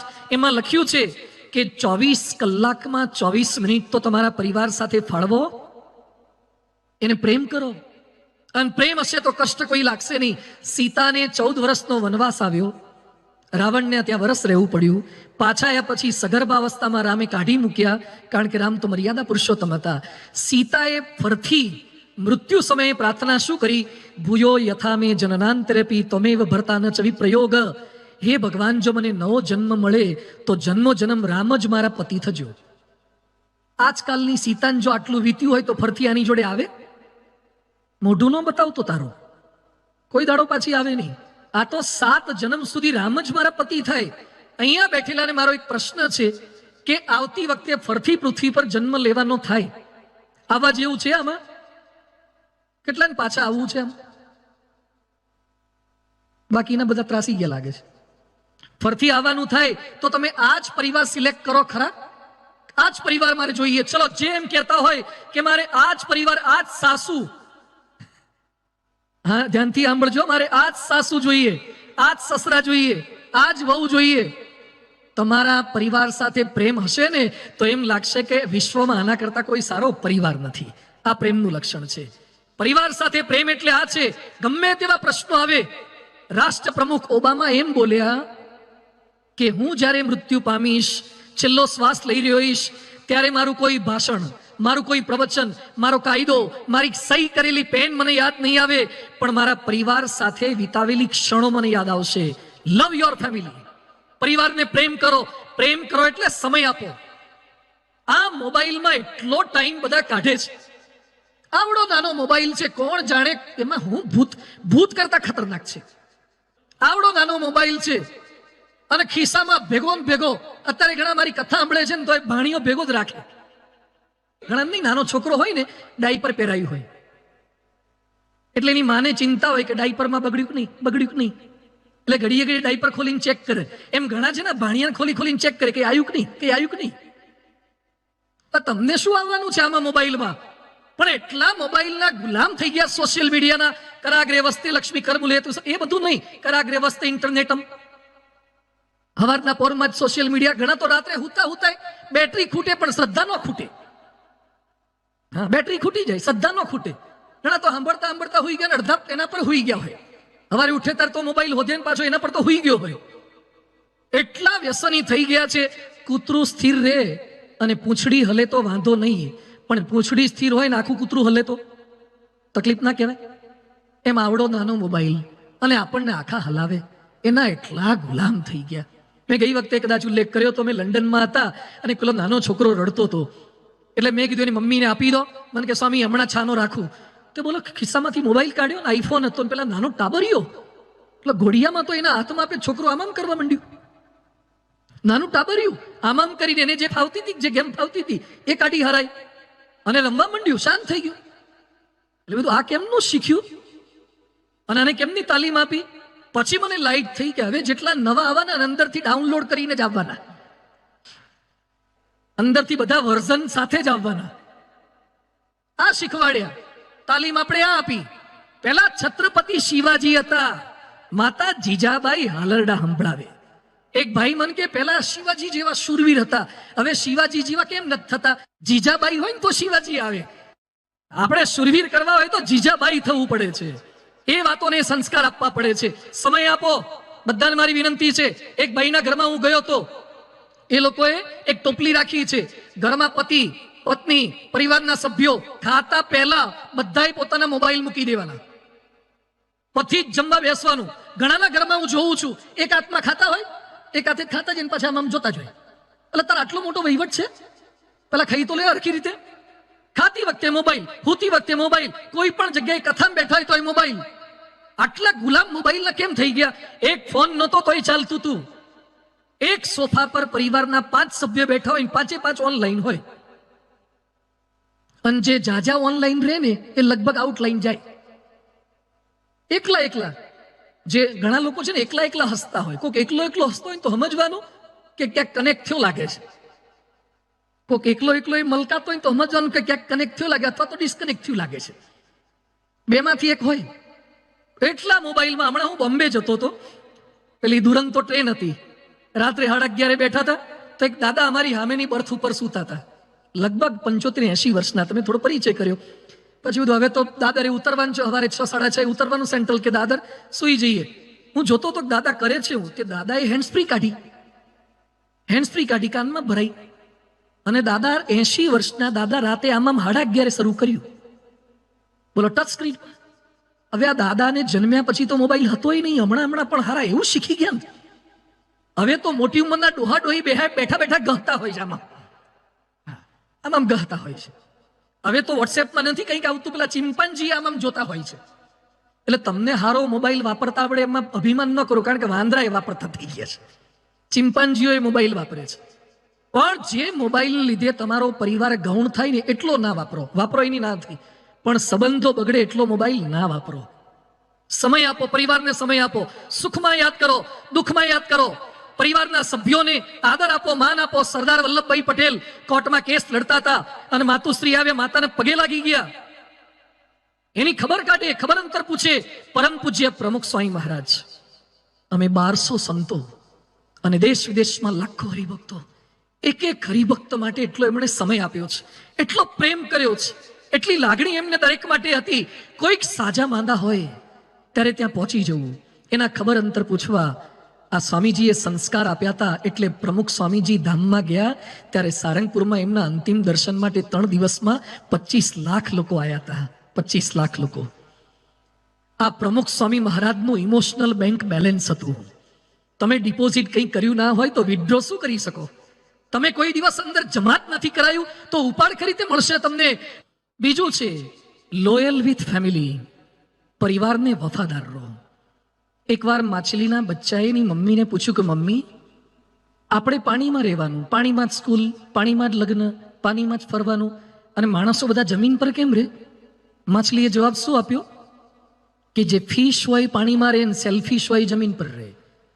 જે સ્વાર્થી હોય, થોડાક સ્વાર્થ માટે ગમે ત્યારે ગમે તેને દગો લઈ શકે, એનું નામ માણસ છે. પણ આજે મારે વાત એ કરવી છે કે સાપ ગમે તેટલી જગ્યાએ વાંકો ચાલે પણ દરમાં તો સીધા થવું પડે. એમ બહાર ગમે તેટલા કદાચ દોષો, સ્વભાવ, પ્રકૃતિ આપણા છતાં થઈ જતા હોય, પણ પરિવારના સભ્યોને વફાદાર રહેજો. વફાદારી એટલે ખોટું બોલાય નહીં, પણ આપણને અંગ્રેજી સિસ્ટમે તાલીમ જ ખોટી આપી. નાના હતા તાર છોકરાઓને કવિતા કઈ શીખવાડી?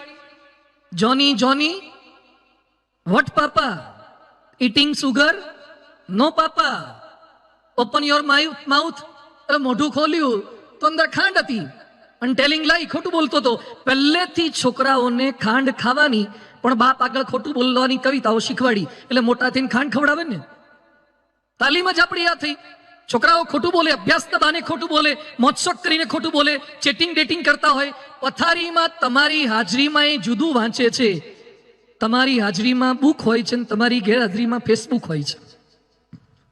ચેટિંગ ડેટિંગ, સંબંધો જુદા. તો એટલી વફાદારી કેમ આપણે રાખી શકતા નથી? વફાદારી એટલે ખોટું બોલે નહીં. રામ 14 વર્ષનો વનવાસ આવ્યો, પણ જે પિતાને વચન આપ્યું હતું કે જંગલ સિવાય ક્યાંય નહીં જવું, તો શૃંગવેરપુરમાં પણ ન ગયા ને લંકા જીત્યા પછી લંકામાંય ન ગયા. ગાંધીજી વિલાયત અભ્યાસ કરવા માટે ગયા અને માતાને પ્રોમિસ આપ્યું હતું કે દારૂને હાથ નહીં અડાડું. તો ગાંધીજીને અંગ્રેજો સમજાવતા જતા દારૂનો સ્પર્શ નથી કર્યો. જાદુગર કેલાલ રાજ કપૂરની પાર્ટીમાં ગયા, પણ પૃથ્વીરાજ કપૂર એના બાપને વચન આપ્યું હતું એટલે એને દારૂના પ્યાલાને સ્પર્શ પણ નથી કર્યો. વચન જેને આપ્યું હોય ને એને પાળજો પાછા.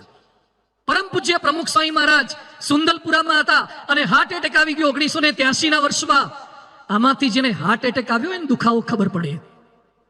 સ્વામીજીને સુંદલપુરાથી વડોદરા લઈ જતા હતા અને રસ્તામાં અચાનક ગાડી ઊભી રખાવડાઈ પ્રમુખ સ્વામી મહારાજે. એટલે સેવકો પાછા ગભરાઈ ગયા, બીજી ગાડી વાળા તાત્કાલિક આવે, શું થયું? દુખાવો વધી ગયો. પ્રમુખ સ્વામીજી તૂટતા અવાજે, તૂટતા શબ્દોમાં શું બોલ્યા કે આણંદવાળા ડાયાભાઈ ગજ્જરના ત્યાં પારાયણમાં જવાનું આપણે કીધું છે, પણ મને હાર્ટ એટેકનો દુખાવો થયો છે, મને તાત્કાલિક તમે ડોક્ટર પાસે લઈ જાઓ છો, તો હું પારાયણમાં નથી આવી શકતો, તો મારા બદલે માફી માગજો અને કોઈ બીજા પારાયણમાં તૈયાર ત્યાં જઈ આવજો. આને વફાદારી કહેવાય. એકવાર જેને વચન આપ્યું હોય એને કોઈ પણ ભોગે એને સાચવવાની વૃત્તિ છે. પરિવારને પૂછ્યા વગર નિર્ણય નથી લેવાનો. વનવાસનો સરસ પ્રસંગ આવે છે પાંડવોનો. પાંડવો જંગલમાંથી પસાર થતા હતા અને બધા સૂતા હતા. ત્યાં પેલો ચોકી કરવા માટે ભીમ જાગ્રત હતો અને ત્યાં એક બાઈ આવી, હિડીમ્બાઈનું નામ. અને હિડીમ્બાઈએ ભીમને જોયો એટલે ભીમ ગમી ગયો. એટલે હિડીમ્બા કહે છે કે તું મને ગમે છે તો આપણા બેનું ગોઠવાઈ જાય સારું, આમેથી પ્રપોઝલ. એટલે ભીમ કે હજુ તો આપણે પહેલી વાર મળ્યા છીએ અને તું મને પ્રપોઝલ આપી દે છે લગ્નનું. તું એ દેખાવમાં તો હારી જ લાગે છે, પણ મારાથી મારા પરિવારના સભ્યોને પૂછ્યા વગર કશું કરાશે નહીં. આ આપણને શીખવાડ્યું છે વફાદારી એટલે. હમણાં એક ભાઈ મને મળ્યા, મને કે સ્વામી મારા ઘરેથી મારી દીકરી કોલેજની પરીક્ષા આપવા જવું છે એમ કહીને ભાગી ગઈ, અને થોડાક સમય પછી ઘરમાં લેટર આવ્યો. લેટર શું આવ્યો કે મેં લવ મેરેજ કરી લીધા છે, કોર્ટ મેરેજનું કાગળિયું આવ્યું. મને કે 20 વર્ષ એને મોટી કરી અને લેશ માત્ર વિચાર ન આવ્યો એને આટલો દગો કરી દેવાનો. મુંબઈના એક હીરાના વેપારી, જેટલા વેપારી છે ધ્યાનથી સાંભળજો, થોડાક મહિના પહેલા મંદિરમાં આવ્યા હતા. કેમ્પસમાં 2-3 દિવસ ફરતા દેખાયા. મેં બોલાયા, પૂછ્યું તું કેમ કામે આવવાનું થયું તું? તો રડવા માંડ્યા. ઓફિસમાં બોલાયા, તું શું તકલીફ છે? મને કે સ્વામી મારી દીકરી બોમ્બેમાં ભણતી હતી, કોઈકે મને કીધું કે ગુજરાત સંસ્કારી રાજ્ય છે એટલે ગુજરાતમાં ભણવા મૂકો. એટલે મેં ગુજરાતમાં 11-12માં મૂકી. એમાં એને 11મા ધોરણમાં એની સ્કૂલના શિક્ષક સાથે પ્રેમ થઈ ગયો. 11મા ધોરણમાં ભણતી છોકરીને એનાથી 15 વર્ષ મોટા સ્કૂલના શિક્ષક સાથે પ્રેમ થઈ ગયો. એટલે મેં ઉઠાઈ લીધી, પાછી બોમ્બે લીધી. 12મું ત્યાં પૂરું કરાયું, કોલેજ પૂરી કરી અને બીકોમ પૂરું થયું ત્યારે ભાગી ગઈ છે. તપાસ કરતા ખબર પડી કે શિક્ષક સાથે લગ્ન કરી લીધા છે. એ શિક્ષકના બીજા લગ્ન છે. બહુ જ રડ્યા. મને કે સ્વામી મને મળવાની ના પાડે છે. એટલે મેં કમિશનર ગેહલોત સાહેબ હતા, એને વિનંતી કરી. 5 કલાક સુધી આ પતિ પત્ની એની સગી એકની એક દીકરીની સામે બેઠા છે. 5 કલાક રડ્યા છે. એ છોકરીની આંખમાંથી આંસુનું એક ટીપું પડ્યું નથી. મને કે સ્વામી બોમ્બેમાં મારો કરોડોનો બંગલો છે, હીરાનો મોટો વેપારી છું, દીકરીને 21 દેશમાં ફેરવી છે, વાઈફાઈ વાળી રૂમ છે, લેપટોપ છે, સારી ગાડી છે, આટલું આપ્યું, પણ છતાં મારી દીકરી અમને દગો કેમ દીધો? તમે એને બધે લઈ ગયા પણ હાથ પકડીને ક્યારે મંદિરે નહોતા લઈ ગયા કે પાલનપુરની પારાયણમાં નહોતા લાયા એટલે તકલીફ થઈ છે. કોઈ દિવસ સંતોની કથા નહીં સંભળાઈ એટલે આ તકલીફ થઈ છે. વફાદારી આ છે. પોતાના મા બાપને દગો કેમ દઈ શકાય? પોતાની પત્નીને દગો કેમ દઈ શકાય? હમણાં થોડાક મહિનાથી મને અમદાવાદથી એક બાળકનો ફોન આવે છે. ધ્યાનથી સાંભળજો શું ઘટનાઓ સમાજમાં બની રહી છે. એક નાનકડો છોકરો, હું ઓળખું નહીં એને, અને કાલી ગલી ભાષા બોલે. મને કે સ્વામી પપ્પા ઘરે નથી આવતા, કંઈ કરો ને. હું એને ઓળખું નહીં, પપ્પા ઘરે નથી આવતા, અમદાવાદમાંથી બોલે, મારે કઈ રીતેનો સંપર્ક કરો? બધું પપ્પા ઘરે કેમ નથી આવતા? મને કે મમ્મી સાથે બગડ્યું છે એટલે ઘરે નથી આવતા. પછી મેં તારા ઘરમાં બીજું કોઈ મોટું છે પુરુષ સભ્ય તો મને વાત સમજાવે. એના દાદાએ ફોન હાથમાં લીધો. એના બાપ 70 વર્ષના મારી આગળ રડતા રડતા બોલ્યા, મને કે સ્વામી મારો દીકરો 1 મહિનાથી ઓફિસેથી ઘરે નથી આવ્યો. તું કેમ નથી આવતા? મને કે ઓફિસમાં એની સાથે એક બાઈ કામ કરે, એની સાથે લફરું થયું છે એટલે ઘરવાળી ગમતી નથી, હવે બહાર જે ફર્યા કરે છે. બાપ રડે છે, પેલી બાઈ રડે છે, આ નાનકડો બાળક રડે છે. હું હમણાં જ અમદાવાદ મીટિંગ માટે ગયો હતો, એ છોકરાને મેં બોલાયો, એની સાથે અડધો કલાક બેઠો. બધું તને ભાન પડે છે યાર? તો લગ્ન શેના માટે કર્યા? આ નાના છોકરાનો ઉછેર શેના માટે કરે છે? મને કે આ છે એના કરતા પેલી થોડી હોશિયાર લાગે છે. તો એના કરતા ત્રીજી હોશિયાર આવશે, એના કરતા ચોથી હોશિયાર આવશે. યાદ રાખો, દુનિયામાં તમારા પત્ની કરતા પતિ કરતા રૂપાળા આવવાના, તમારા પતિ કરતા ને પત્ની કરતા ધનવાન આવવાના, તમારા પતિને પત્ની કરતા વધારે સમજદાર આવવાના. પણ જેની સાથે અગ્નિની સાક્ષીએ લગ્ન કર્યા એને છેલ્લા શ્વાસ સુધી ના છોડવા, એનું નામ મિલે સૂર મેરા તુમારા છે. વફાદારી એટલે આ છે. આ જીવનની અંદર હોવી જોઈએ. પોતાના મા બાપને સાચવી શકતા નથી. હમણાં જ મને મંદિરે મળવા માટે એક દાદા આવ્યા હતા. મને કે સ્વામી દર 2 મહિને એક દિવસ મંદિરમાં ખવડાવશો? દર 2 મહિને એક દિવસ મંદિરમાં ખવડાવશો? દાદા કેમ આવું બોલો છો? મને કે 2 દીકરા છે, 15 દિવસના વારા પાડ્યા છે, એટલે 30 દિવસનો મહિનો હોય ત્યારે તકલીફ નથી પડતી, પણ 31 દિવસનો મહિનો હોય ત્યારે 2 માંથી એકય ખવડાવતા નથી. કઈ દિશામાં આપણે ગયા? સગા બાપને 1 દિવસ વધારે ખવડાવી ના શકીએ? આ કયા પ્રકારની આપણી બેવફાઈ છે? તો આપણા પરિવારમાં જે દૂરિયા છે એ દૂરિયા મિટાવવાની છે. જે પરિવારની અંદર જે ડિસ્ટન્સ થઈ ગયા છે, અહીંયા બેઠેલા બધાને મારી વિનંતી છે, ભેગા રહો, સ્વભાવ દેખાશે, મતભેદ થશે, મનભેદ થશે, એલર્જી થશે, આ થવા દેવાની, પણ એને મિટાવવાની. તમારી પત્ની સાથે બોલવાનું થયું હોય એટલે ડિસ્ટન્સ વધે, સાસુ વહુને ડિસ્ટન્સ વધે, પણ એ ડિસ્ટન્સ ઓછું કરતા જવાનું. એ દુરિયા મિટાવવાની છે. ત્રીજો પ્રિન્સિપલ છે કેર ફોર ફેમિલી, પરિવારની સંભાળ રહીએ. આમાંથી જેને સાયકલ ચલાવતા આવડતી હોય હાથ ઊંચો કરો તો. સરસ, બધા જ છે. જેને જન્મથી આવડતી હોય હાથ ઊંચો કરો. સીધા આઈને સીધા ઉપર ચડી બેઠા હોય. શીખવાડી, કોકે શીખવાડી, કોકે પાછળ કેરિયર પકડીને શીખવાડી, કોકે પેડલ મારતા શીખવાડ્યું. ઘણા આગળ જોવા જાય પેડલ બંધ થઈ જતા હતા, અને પેડલ મારવા જાય તો આગળ દેખાતું નહોતું. ઘણા ચડવા માટે ટેકરો જોઈએ અને ઉતરવા માટે ઢેફું જોઈએ, તારે ચડી બેસતા હતા. આપણને કોકે સાયકલ શીખવાડી, આપણને કોકે લખતા શીખવાડ્યું. અનેક લોકોનો આભાર છે. તો જેણે આપણને મદદ કર્યું છે એને ક્યારે ભૂલીએ નહીં. Care for family. આપણા પરિવારના સભ્યોને કેમ મદદ ન કરી શકીએ, એની સેવા કેમ ન કરી શકીએ? આપણને ગમતા નથી ઘણા. એક યુવક મને મળ્યો, મને કે સ્વામી પ્રાર્થના કરો ને, મારા લગ્ન છે. તો લગ્ન માટે પ્રાર્થના કરશું, પણ કે એમ નહીં, મારા લગ્ન નજીક છે, 15 દિવસ બાકી છે, દાદીમાં બીમાર છે અને સિરિયસ છે, અને જવું કે ના જવું, single phase, triple face, single triple એવું થયા કરે છે. અને જો માજી ઉપડી ગયા તો રિસેપ્શન બગાડશે, ડીજે બગાડશે, મિષ્ટાન બગાડશે, હલ્દી રસમ બગાડશે. એટલે માજી ટકી જાય એવું કરો. બધું ભગવાનને પ્રાર્થના કરીએ. અમે તો અભિષેક કર્યો, સંતો તો પ્રાર્થના કરે, પછી કરતા કરતા તો ભગવાન છે. પછી પાછું થોડાક વખત પછી પાછો મળ્યો, એ બધું કેમ છે લગ્ન?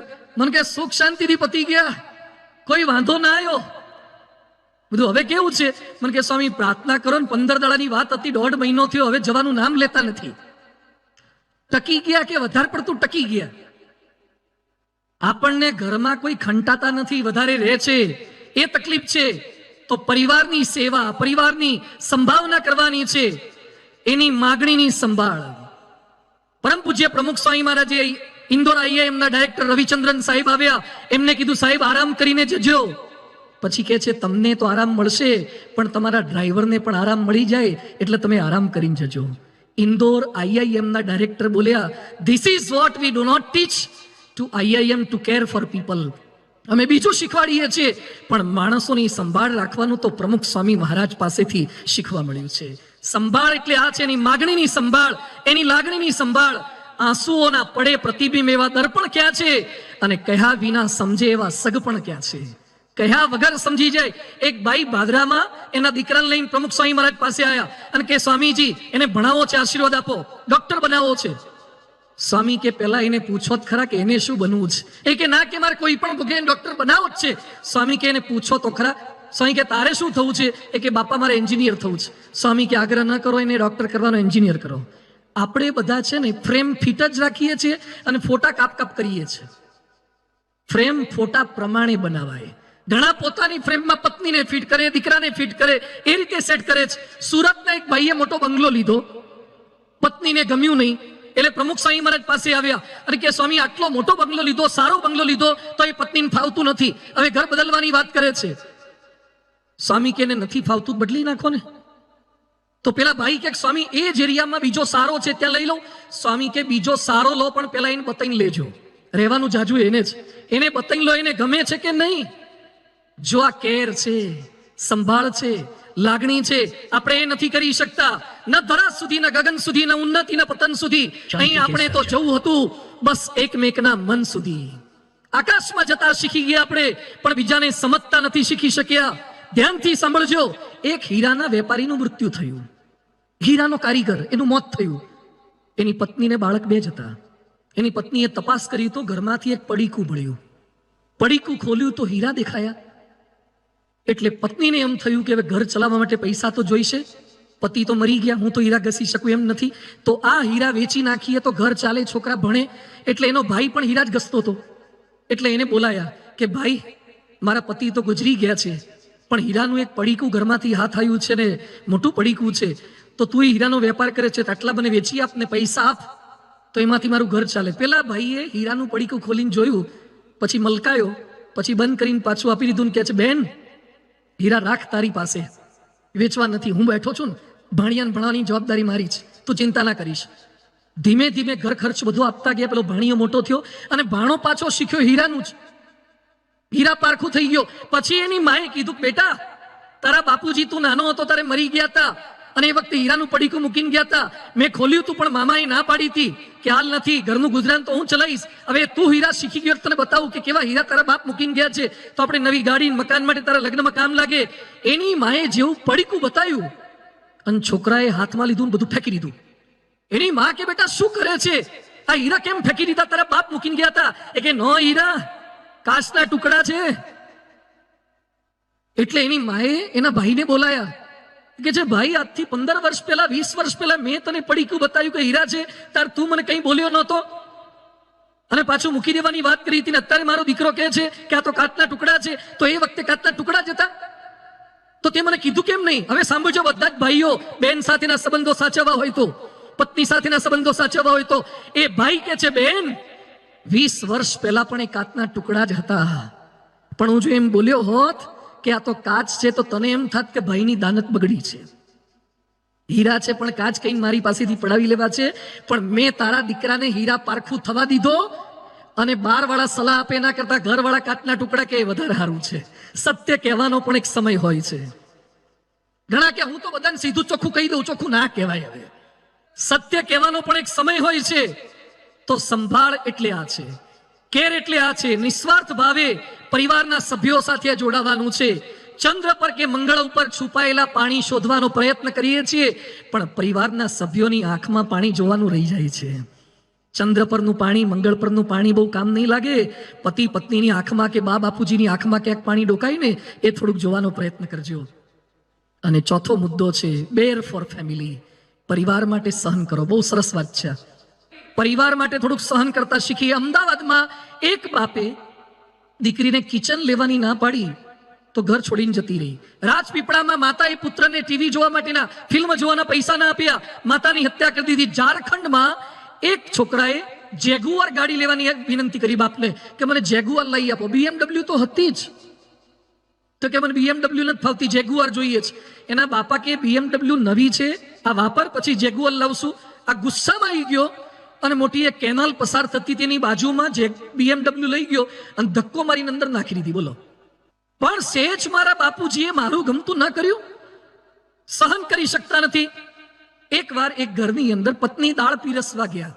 પતિદેવ સાંભળજો ધ્યાનથી. પત્ની દાળ પીરસવા ગયા, એમાં રોટલી પર દાળનો છાંટો પડ્યો. અને અમુકને એવી ટેવ હોય છે, સહેજ છે ને સહેજ છાંટો ચલાવી ના લે.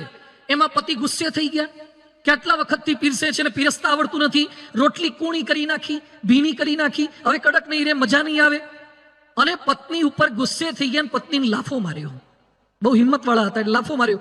એ જ વખતે એના હાળાનો પ્રવેશ થયો. કોણ જાણે ટાઈમે જ આયા ભૈરાજ. અને એના ભાઈએ જોયું કે મારી બેન ઉપર હાથ ઉપાડે છે, મારી ગેરહાજરીમાં ઉપાડે છે, તો રોજ તો કેવું મારતા હશે. એટલે બંને ત્યાં બથમ થઈ ગયા, મારામારી થઈ ગઈ, કેસ કરી દીધો. પેલા ભાઈને 7 મહિના જેલ થઈ પતિદેવને, અને 7 મહિના સુધી રોજ રોટલી દાળમાં પલાળીને ખાય છે. કારણ કે જેલની રોટલીઓ જોઈ છે, એને પલાળવી જ પડે, એમાં છાંટો દાળ ના ચાલે, આખી દાળ જોઈએ. તો થોડો છાંટો ચલાવી લીધો હોત તો, પણ આ ચલાવી ના શક્યા, સહન નથી કરી શકતા. એકવાર પતિ પત્ની વચ્ચે ઝઘડા બહુ થતા હતા, એટલે મનોચિકિત્સકે પત્નીને કીધું કે ભૂલ થાય, પતિને માફ કરવા, થોડું ઘણું સહન કરો. તો પત્ની કે નહીં જ કરું. એ કે ભગવાન આવીને કહેતો તોય નહીં કરું. એટલે પણ ભગવાન કહેતો, એ કે ભગવાન કહેશે તોય નહીં કરું. કેમ? કારણ કે ભગવાને મારા પતિને બનાવ્યો છે, પરણ્યા નથી ને એની જોડે. પરણે જ ખબર પડે કે પતિ જોડે કેમનું રહેવાય છે. દુનિયાના તમામ માણસને લગભગ એમ લાગે છે કે આ તો હું સહન કરું, બાકી બીજું કોઈ સહન કરે નહીં. બધા એમ જ માનતા હોય છે કે મારા જેવું લગભગ કોઈ સહન કરે નહીં. અરે રામ ભગવાને શું સહન કર્યું હતું? 14 વર્ષ જંગલમાં જવાનું, કઈકઈનો બદલો લેવાની વાત નથી કરી. લક્ષ્મણે નિસ્વાર્થ ભાવે સહન કર્યું. હવે ધ્યાનથી સાંભળજો, લક્ષ્મણે શું સહન કર્યું. પત્નીને છોડીને 14 વર્ષ ભાઈ ભાભીની સેવા કરવા ગયા. આટલી સેવા કરતા હતા તો એ સીતાએ લક્ષ્મણને બહુ જ ખરાબ શબ્દો કીધા કે તારી દાનત એવી છે કે રામ મરી જાય તો હું તારી સાથે લગ્ન કરું, એટલે તું રામને બચાવવા નથી જતો. હવે લક્ષ્મણ બિચારો પગથી ઉપર નજર કરીને જોતો નહોતો. યાદ રાખજો, તમે ગમે તેટલી ભાઈ ભાભીની સેવા કરશો ને તો એ કેટલીક ભાભીના મોઢામાંથી શબ્દો નીકળશે ખરા.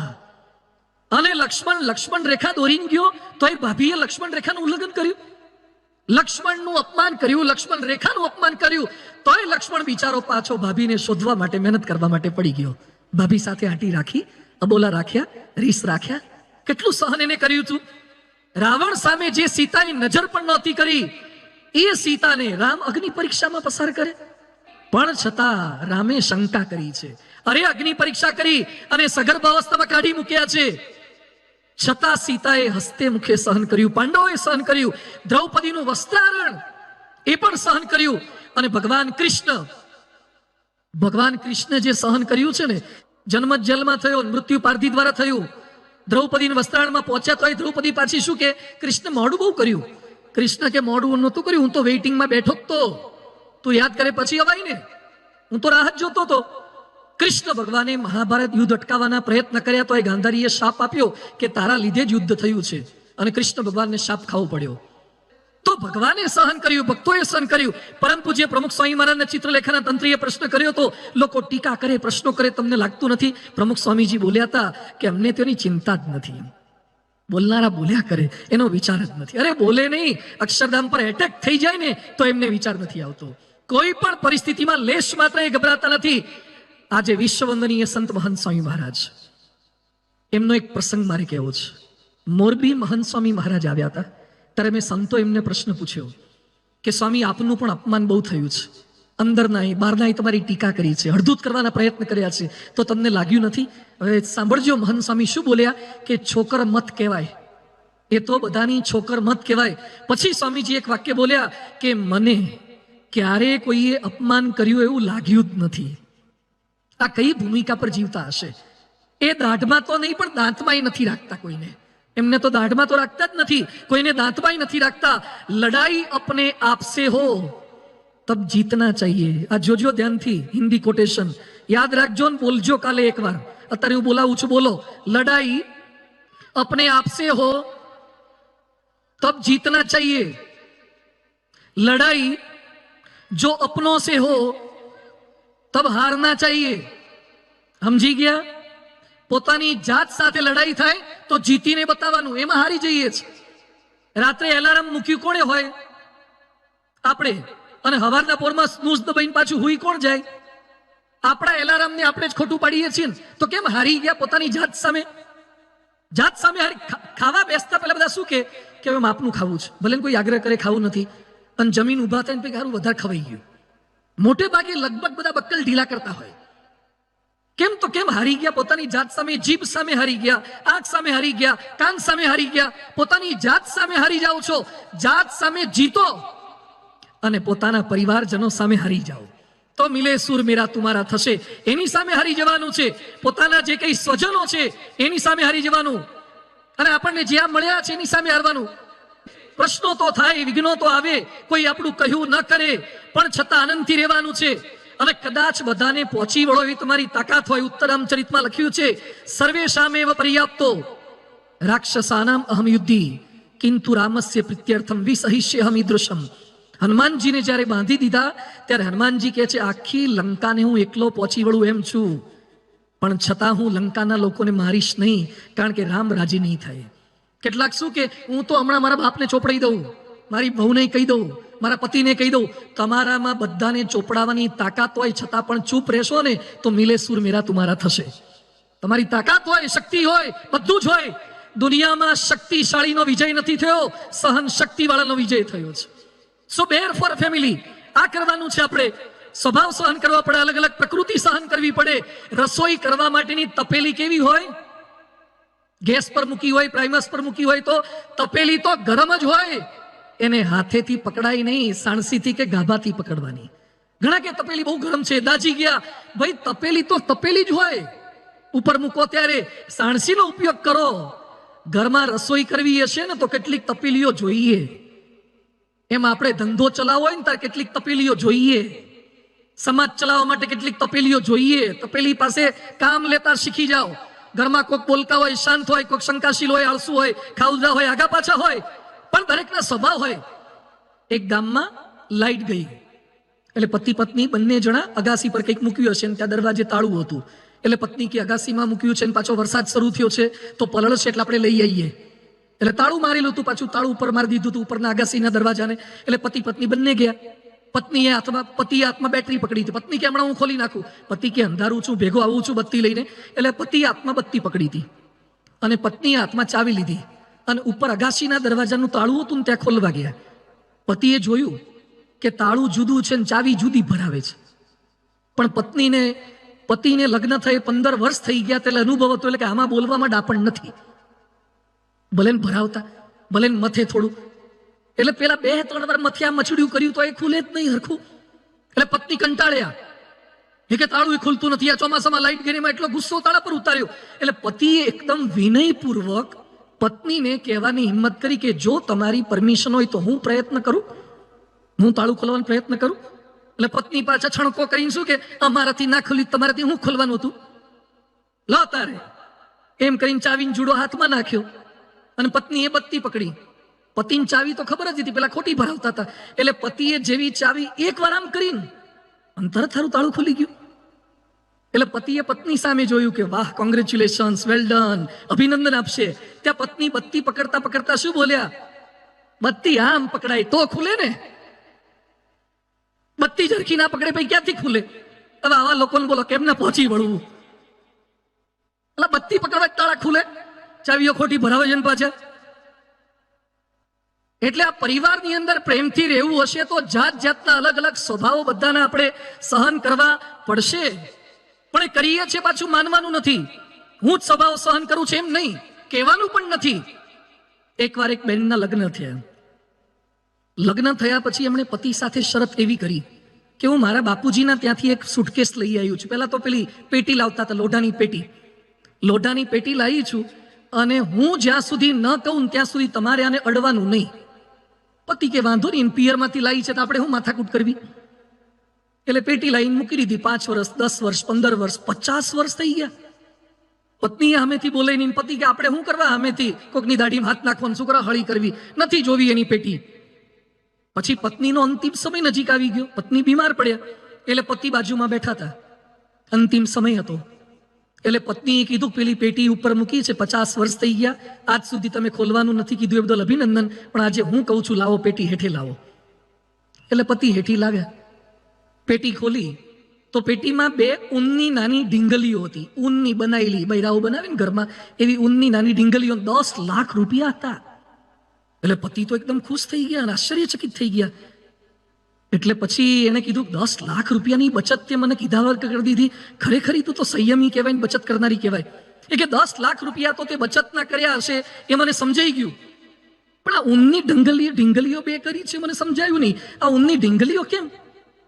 એટલે પત્નીએ શું કીધું કે મારા જ્યારે તારી સાથે લગ્ન થયા ને ત્યારે મારી બાએ મને ટ્રેનિંગ આપી હતી કે જ્યારે જ્યારે તારા પતિ સાથે ના બને ને, ઝઘડો થાય, તને ગુસ્સો થાય, અબોલા લેવાનું મન થાય, છૂટાછીટા લેવાનું મન થાય, એ સમયે તારે પતિમાં ગુસ્સો કરતા કરતા ઊનની એક ઢીંગલી બનાવી દેવાની, સોયો હાથમાં લઈ અને ઊનની એક ઢીંગલી બનાવી દેવાની. એટલે ગુસ્સો પતિ પર જેટલો હોય ને એક ઢીંગલીમાં ઉતરી જાય.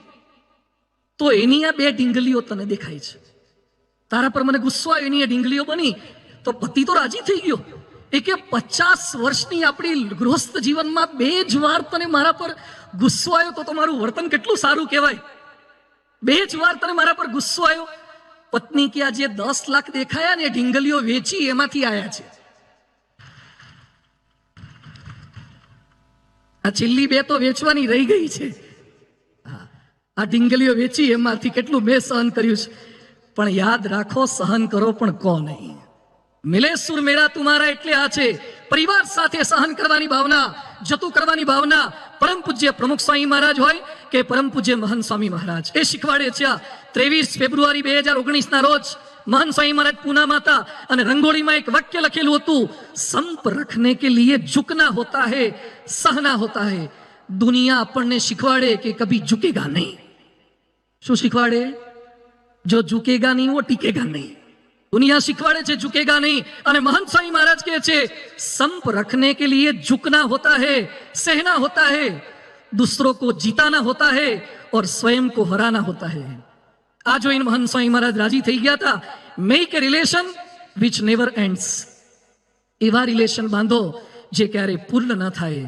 આપણે પણ આપણા પરિવારમાં પતિ પત્ની સાસુ વહુ નણંદ ભોજાઈ ભાઈ ભાભી કંઈ પણ કહી ગયા હોય છતાં પણ એ સંગ્રહિત ન કરી રાખવું, સહન કરવાની ભાવના સાથે જીવન જીવવાનું છે.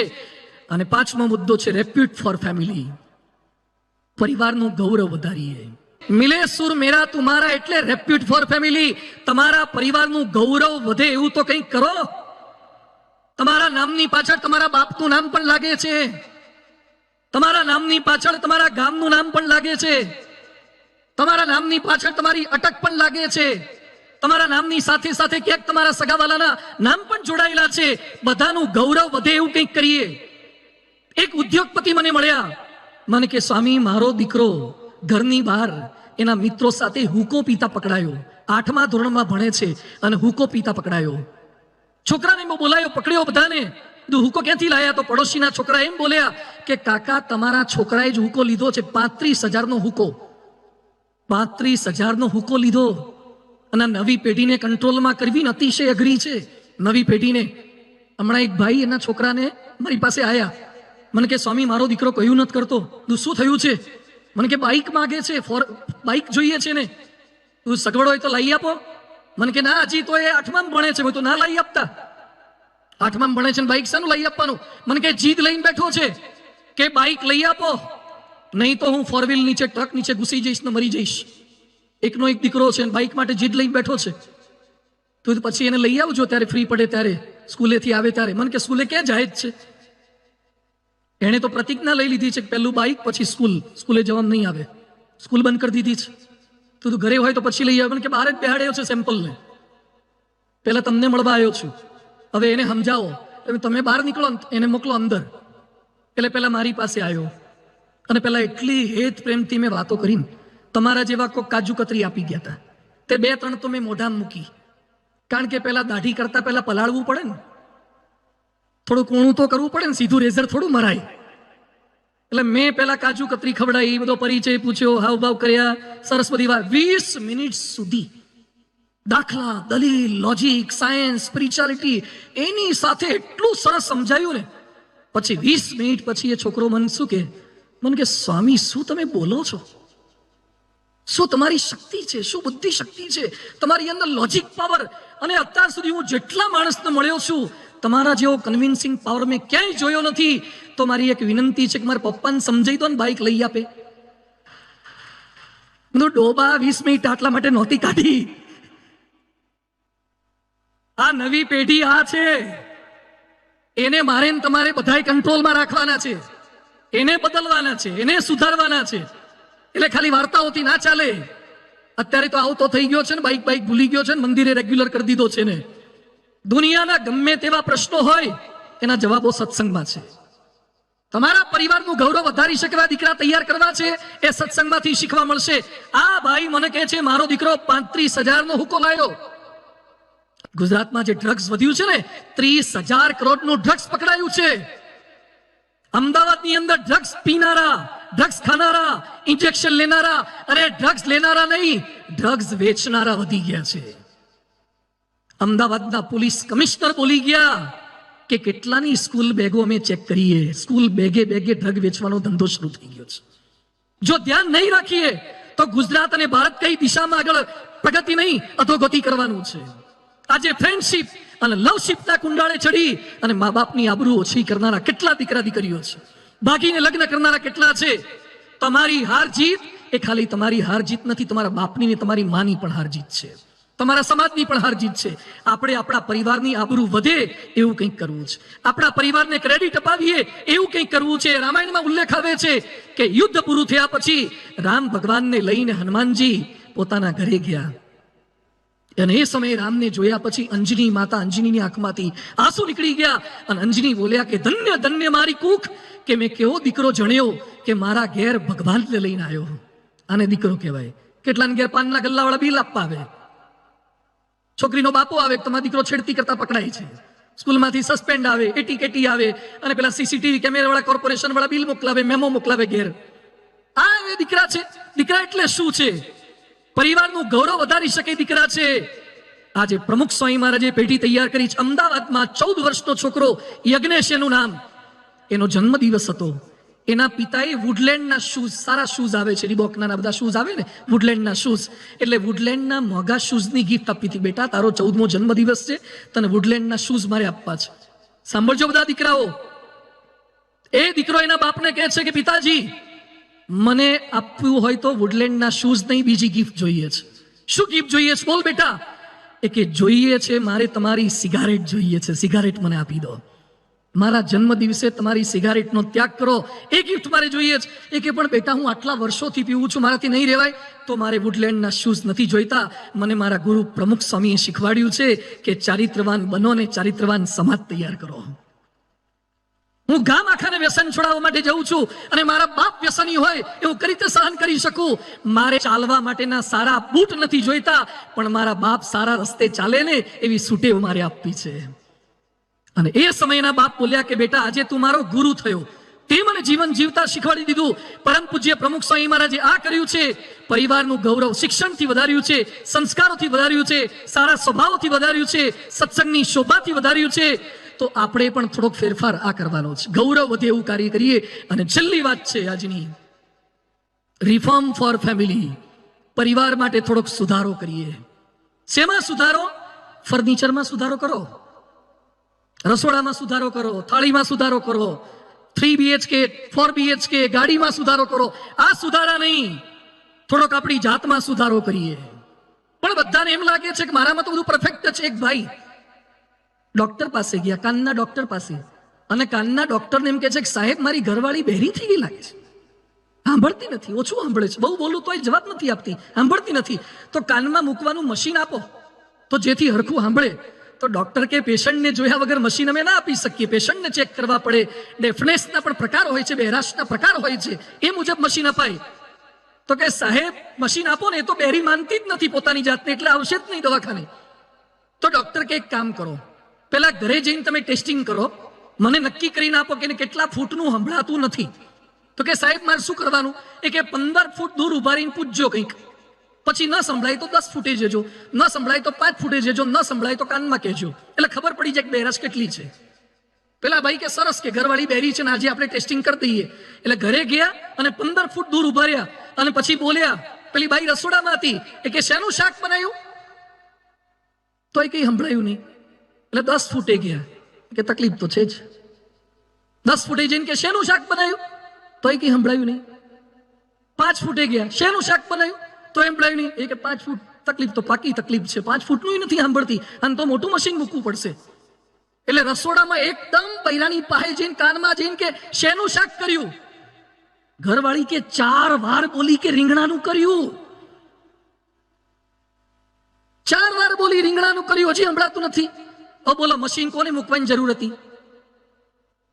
આ કથા સાંભળ્યા પછી ઘરવાળાના કાનમાં મશીન ન મૂકતા થોડાક તમારા કાનમાં મૂકજો. આપણામાં થોડાક સુધારા કરવાના. રિફોર્મ ફોર ફેમિલી, મારી જાતમાં સુધારો કરવાનો. ચાણક્યે માતાની સેવા કરવા માટે પોતાના દાંત તોડી નાખ્યા. ભીષ્મ પિતામહે પિતા શાંતનુને બીજા લગ્ન કરવાતા, એટલે ભીષ્મ પ્રતિજ્ઞા, આજીવન બ્રહ્મચર્યની પ્રતિજ્ઞા લઈ લીધી. રિફોર્મ ફોર ફેમિલી, પોતાની જાતમાં ફેરફાર કરી દો. એક ચિંતકે સરસ લખ્યું છે, if everyone is happy with you then you have done lots of compromise in your life. જો બધા તમારાથી રાજી હોય તો સમજજો કે તમે દર વખતે જતું કર્યું જ છે. જે જતું કરે ને એ જીતી જાય, જતું કરે એ જીતી જાય. આ સત્સંગની સમજણ આપણને આપે છે. તો સુધારો થોડોક કરવાનો છે, સ્ટ્રોંગ ઓપિનિયન નહીં, થોડોક પોતામાં ફેરફાર. 2001માં જ્યારે ભૂકંપ થયો ભુજમાં, એ સમયે અમદાવાદમાં મણિનગર વિસ્તારમાં મંગલમ એપાર્ટમેન્ટમાં રહેતા એક અરુણભાઈ કરીને ભાઈ દબાઈ ગયા. ભૂકંપ થયો, આખું મકાન પડ્યું, એની પત્નીને દીકરો તો ક્યાંક વિખાઈ ગયા, પકડાયા જ નહીં, ખબર જ ના પડે. આ ભાઈ દટાયા, એની સામે સ્લેબ પડ્યો, એની દીકરી દટાઈ ગઈ, સ્લેબ નીચે દટાઈ ગઈ. આ ભાઈ હજુ તો ઉભા હતા ત્યાં બીજું ધાબુ પડ્યું, દિવાલ મોટી પડી, એ દટાઈ ગયા, મરી જાય એવી પરિસ્થિતિ હતી. ત્યાં પેલા જવાનો આર્મીના રેસ્ક્યુ ટીમ વાળા આવી ગયા, માંડ માંડ એને બહાર કાઢતા હતા, ધ્રુસકે ને ધ્રુસકે રડતા હતા. અરુણભાઈ એનું નામ, મણિનગર વિસ્તાર, મંગલમ એપાર્ટમેન્ટ. અને અરુણભાઈ રડતા રડતા શું બોલ્યા? મેં મારા કુટુંબને પૂરતો પ્રેમ આપ્યો નથી. રડતા રડતા નીચે દટાયેલા હતા. અને પછી બહાર નીકળ્યા પછી કહે છે, હવે હું મારા પરિવારજનોને જીવની જેમ સાચવીશ. અત્યાર સુધી મારા ઘરમાં દર વખતે મેં મારું ધાર્યું જ કર્યું છે. મારી પત્નીનું નથી ચાલવા દીધું, મારા દીકરાઓનું ચાલવા નથી દીધું, મારા મા બાપનું ચાલવા દીધું નથી. હવે હું બીજાને સમજાવવાનો નહીં પણ સમજવાનો પ્રયાસ કરીશ. આનું નામ મિલે સુર મેરા તુમારા. હિટલર શાહી ન કરીએ આપણા પરિવારમાં. થોડુંક બદલાવની ભાવના, મારે મારામાં બદલાવ લાવવો છે, મારી થોડીક સ્ટાઇલ બદલીશ. કેટલાક ઘરમાં અપશબ્દો બોલે છે, પત્નીને ગાળો બોલે, મા બાપને ગાળો બોલે. મહાન સ્વામી મહારાજે સત્સંગ દીક્ષામાં લખ્યું છે, ગૃહે હે મધુરામ વાણીમ વદેર વાચમ તેજેત કટુમ કમ અપી પીડિતમ નૈવ પ્રકુર્યાદ મલિનાશનાય. ક્યારે ઘરમાં ખરાબ શબ્દો તો બહાર પણ ન બોલાય. જે મોઢેથી ભગવાનનું નામ લો છો ત્યાં પતિ પત્ની એકબીજાને ગાળો કરી રીતે બોલી શકાય. બીજાની માગણીનું ધ્યાન આપો, બીજાની લાગણીનું ધ્યાન આપો. પોતાનો એકડો જ સાચો એમ ન બોલો, કટ વળી જતા શીખો. અને મહાન સ્વામી મહારાજ કહે છે, હુ ઇઝ રાઈટ પર નહીં, પણ વોટ ઇઝ રાઈટ પર ફોકસ કરજો. પરિવારને એક રાખવા માટે ફરિયાદો કે ફરમાઈશો નહીં, પણ મદદનો માહોલ રચવાનો છે. એટલે પરમ પૂજ્ય પ્રમુખ સ્વામી મહારાજ કહેતા કે 5ને પૂછીને કરવું. કંઈ પણ કરવું હોય તો 5ને પૂછીને કરવું. મિલે સુર મેરા તુમારા, એટલે મજબૂત દિવાલો નહીં, મજબૂત સંબંધો. પરિવાર મજબૂત થાય છે સ્નેહ અને વિશ્વાસથી, સેવા અને સહનશીલતાથી, ગૌરવ સભર કાર્યો અને સ્વ સુધારણાથી. આજે આ વાતો સાંભળી છે, સાંભળતા સારી લાગે, પણ ફરતી જેવા આપણે એવા માહોલમાં જઈએ ને, ધૃતરાષ્ટ્રનો બહુ સરસ પ્રસંગ આવે છે. ધૃતરાષ્ટ્ર વિદુરને કહે છે કે વિદુર, તારી વાતો સાંભળું છું, તારે મને એમ લાગે છે કે સજ્જન જ રહેવાય, પાંડવોને એમનો ભાગ આપી દેવાય, પણ જેવો મને દુર્યોધન મળે છે ને ત્યાં મારી બધી મતિ વિપરીત થઈ જાય છે. યાદ રાખજો, સભા છૂટ્યા પછી દુર્યોધનને મળતા નહીં. ક્યાંક ક્યાંક દુર્યોધનો તમારી રાહ જોઈને બેઠા હોય છે, જે આપણી મતિ ફેરવી નાખે છે. સતામેવ સંગો, જે સત્સંગી જીવનમાં લખ્યું છે, સતામેવ સદા સંગ કાર્યો નારાયણ આત્મનામ, કે સંતનો સમાગમ કરજો. જે પ્રમુખ સ્વામી મહારાજ જેવા, મહંત સ્વામી મહારાજ જેવા આવા સાચા સંત છે, જે આપણને બચાવશે, જે આપણા પરિવારને બચાવશે. હમણાં અમે એક ફાર્મસી સ્ટોરના ઉદ્ઘાટનમાં ગયા હતા. ઉદ્ઘાટન કર્યું પછી દુકાનના બોર્ડ ઉપર લખ્યું હતું લીપ કેર. તમારા હોઠ ફાટી જતા બચાવવા હોય ને તો એક ક્રીમ આવે છે, lip care, skin care, hair care, આ બધું કેર હતું. પછી મેં એને પૂછ્યું કે ઘરમાં ઝઘડા થતા હોય તો ફેમિલી કેર ની આવે છે ક્રીમ? ફેમિલી કેર, પતિ પત્ની ઝઘડે 2 જણાને ચોપડી દેવાનું. એવી ક્રીમો નથી આવતી. તમને ફાર્મસી વાળા તો લીપ કેર આપશે, હેર કેર આપશે, સ્કિન કેર આપશે, પણ ફેમિલી કેર તો પાલનપુરની આ કથા વાર્તા ને BAPS ના સંતો આપશે. તમારા ઘરમાંથી કોઈ વસ્તુની ચોરી ના થઈ જાય એના માટે CCTV કેમેરા ફિટ કરાવો છો, પણ તમારા ઘરમાં રહેલા બાળકોના સંસ્કાર કોઈ ચોરી ના જાય એના માટેના CCTV કેમેરા ક્યાં ફિટ કરાવશો? તો થોડોક સંકલ્પ આપણે આ કરવાનો છે. ગ્લોબલ વેબ ઇન્ડેક્સ કહે છે કે દરેક ભારતીય રોજ 2 કલાક અને 40 મિનિટ જોજો. દરેક ભારતીય રોજ 2 કલાક ને 40 મિનિટ સોશિયલ મીડિયા પાછળ આપે છે. મહિનામાં 80 કલાક, વર્ષમાં 864 કલાક, એટલે કે 40 દિવસ મીડિયા પાછળ આપે છે. આટલો સમય જો ત્યાં આપીએ છીએ તો આપણા પરિવાર માટે સમય આપવાનો છે, સંકલ્પબદ્ધ થવાનું છે. અને મહાન સ્વામીજી એક વાક્ય સરસ બોલે છે કે કીડી ગમે તેટલી ઉતાવળમાં હોય તો એ સામે આવતી બીજી કીડીને હેલો હાવ આર યુ કરીને પછી તરત આગળ જાય. જોયું છે ને તમે? કીડીઓ કેટલી સ્પીડમાં ચાલતી હોય તો એ બીજી કીડી આગળ સહેજ ઊભી રહી જાય અને પછી આગળ જતી રહે. કીડીઓ ગમે તેટલી ઉતાવળમાં હોય તો એ બીજી કીડીને મળવાનું ભૂલતા નથી. તો આપણે તો માણસ છીએ તો બીજાને મળવાનું કેમ ભૂલીએ? એના સ્વજનો સાથેના સંબંધો સુધારવાનું કેમ ભૂલીએ? પારિવારિક શાંતિનું પંચામૃત એટલે નમી દેવું. આ 5 શબ્દો મારે બોલાવા છે, મારી સાથે બોલજો. નમી દેવું, ખમી લેવું, હસી લેવું, ભૂલી જવું, જપી લેવું. આ પરિવારનું પંચામૃત છે. ગમે તેવા પ્રશ્નોની અંદર સ્થિરા રાખશે. Love for family, loyal with family, care for family, bear for family, repeat for family, reform for family. આપણે પણ આપણા પરિવારને મજબૂત કરવાનો છે, પણ ખાલી પરિવારને નહીં, દેશને મજબૂત કરવાનો છે. એ વાતો પણ મારે કરવી. છેલ્લી 5 મિનિટ પરિવારને મજબૂત કેમ કરવાનો છે? તમારા, મેં ગઈ વખતે ઉલ્લેખ કર્યો કે ભાઈના ઘર આગળથી અમે ગયા ને તો ઘર પર લખ્યું હતું હાશ. શું લખ્યું હતું? હાશ. ઘર પર તો માતા મહાદેવનું નામ લખવાનું હોય, હાશ થોડું લખાય. એટલે મેં પેલા ભાઈને પૂછ્યું ઘર પર કેમ હાશ લખ્યું? મને કે આગા પાછા ઓછી ના કર્યા તાર મોન પૂરું થયું એટલે હાશ લખ્યું. બધું હવે હાશ થઈ. મને કે ના, નવા પ્રોબ્લેમ થયા. અમદાવાદમાં એક ડોક્ટર પિતાએ એની દીકરી એની પાસે આઈફોન માગ્યો. હમણાં 2-4 દિવસ પહેલાનો પ્રસંગ છે. દીકરીએ આઈફોન માગ્યો, એના બાપે ના પાડી. દીકરી ગુસ્સે થઈ ગઈ અને શોકેસમાં જેટલી એન્ટિક આઇટમો હતી બધી ફેંકી દીધી. પછી હજી ગુસ્સો હતો કે મને આઈફોન મારા બાપે ના કેમ આપ્યો? એટલે દીકરીએ ચાલુ પંખામાં હાથ નાખ્યો. એના બાપે હાથ તો પાછો ખેંચ્યો. ઘરની વસ્તુઓ તોડફોડ કરી નાખે. ડોક્ટરથી કંટ્રોલમાં ન થઈ એટલે ડોક્ટરે અભયમ, જે પેલી યોજના આવે છે અભયમ ફોન કોલ, એમાંથી બાઈઓને બોલાવી અને મારી ગુસ્સાવાળી દીકરીને કંટ્રોલ કરો એ વિનંતી કરી. પેલી બાઈઓએ દીકરીનું કાઉન્સિલિંગ કર્યું. તારી છોકરી શું બોલી? હું એકની એક સંતાન છું, હું ના સાંભળવા માટે ટેવાયેલી નથી અને મારા બાપે મને આઈફોન આપવાની ના કેમ પાડી? હું સહન નહીં કરી શકું. કઈ દિશામાં આપણી નવી પેઢી જઈ રહી છે? અહીંયા બેઠેલા તમામ મોટી ઉંમરનાને મારી વિનંતી છે, અમે આજે જે પ્રયત્ન કરી રહ્યા છીએ એ સમાજ માટે પ્રયત્ન કરી રહ્યા છીએ. આવનારા દિવસો ખૂબ ભારે છે. તમારી હાજરીમાં દીકરા દીકરી જુદા છે અને ગેરહાજરીમાં જુદા છે. છૂટાછેડાના પ્રમાણ વધી રહ્યા છે, હત્યા આત્મહત્યા વધી રહી છે, ડ્રગ્સ નાર્કોટિક્સ વધી રહ્યા છે અને ભારતમાં ભ્રષ્ટાચાર દુરાચાર વધી રહ્યા છે. મોટા મોટા મોલ થવા લાગ્યા એટલે પૂરું થઈ ગયું. આજે અમેરિકામાં હમણાં ટેક્સાસનો પ્રસંગ તમે સાંભળ્યો હતો. ટેક્સાસમાં છોકરાએ 19 બાળકો અને 2 સ્ટાફ 21 સભ્યોનું મર્ડર કરી નાખ્યું. એની પહેલા કનેક્ટિકટમાં એડમ લાંજાએ 21 જણાને મારી નાખ્યા હતા ઓબામાના સમયમાં. અને ઓબામા બોલ્યા હતા અમેરિકાને હલાવી નાખે એવી ઘટના છે. આ વખતે ટેક્સાસમાં 21 મર્યા. રાષ્ટ્રીય શોક જાહેર કરવો પડ્યો છે. અમેરિકાની 33 કરોડની વસ્તી છે અને 34 કરોડ બંદૂકો છે. 34 કરોડ બંદૂકો છે. અમેરિકાની કેટલી સ્કૂલમાં મેટલ ડિટેક્ટર મૂકે છે. ભારતને કઈ દિશામાં લઈ જવું છે? આમાંથી જેટલા ભારતવાસી હોય, ભારતના છીએ આપણે બધા, ભારતવાસી છીએ. હું ભારતમાં છું પણ ભારત મારામાં ખરું કે નહીં? ભારતનું જેટલું વિદેશીઓએ બગાડ્યું છે એના કરતા દેશીઓએ બગાડ્યું છે. નર્મદા યોજનાનો પ્રારંભ કર્યો ત્યારે સિમેન્ટની થેલીનો ભાવ હતો 15 રૂપિયા અને પૂરી થઈ ત્યારે પોણા 300 રૂપિયા થઈ ગયો હતો. કેમ નર્મદા યોજનાને પૂરી કરતા આટલી વાર લાગી? સિમેન્ટ ખૂટ્યો હતો, લોખંડ ખૂટતું હતું. ભારતમાં ખૂટતું તત્વ શું છે? 1.25 અબજની વસ્તી. વિશ્વના દરેક ખૂણે ખૂણે ભારતીયો જો વિશ્વ આખાની અંદર ટેકનોલોજીમાં કે દરેક ફિલ્ડમાં નામ રોશન કરી શકતા હોય તો ભારતમાં કેમ નહીં? આઝાદી કા અમૃત મહોત્સવ તો આપણે ઉજવીએ છીએ પણ સાચી આઝાદીનો અમૃત મહોત્સવ કેમ છે? ખૂબ મોટી સંખ્યામાં બધા જ હિન્દુસ્તાની અનેક લોકોને પરિવારજનો સાથે પધારીએ, આપણા પરિવારને સુખી પરિવાર બનાવી શકીએ અને આપણા રાષ્ટ્રને શ્રેષ્ઠ રાષ્ટ્ર બનાવી શકીએ એવી વાતોને સાંભળીએ. ખૂબ ખૂબ આભાર. સૌ કોઈનો આભાર સાથે અભિનંદન. જય સ્વામિનારાયણ.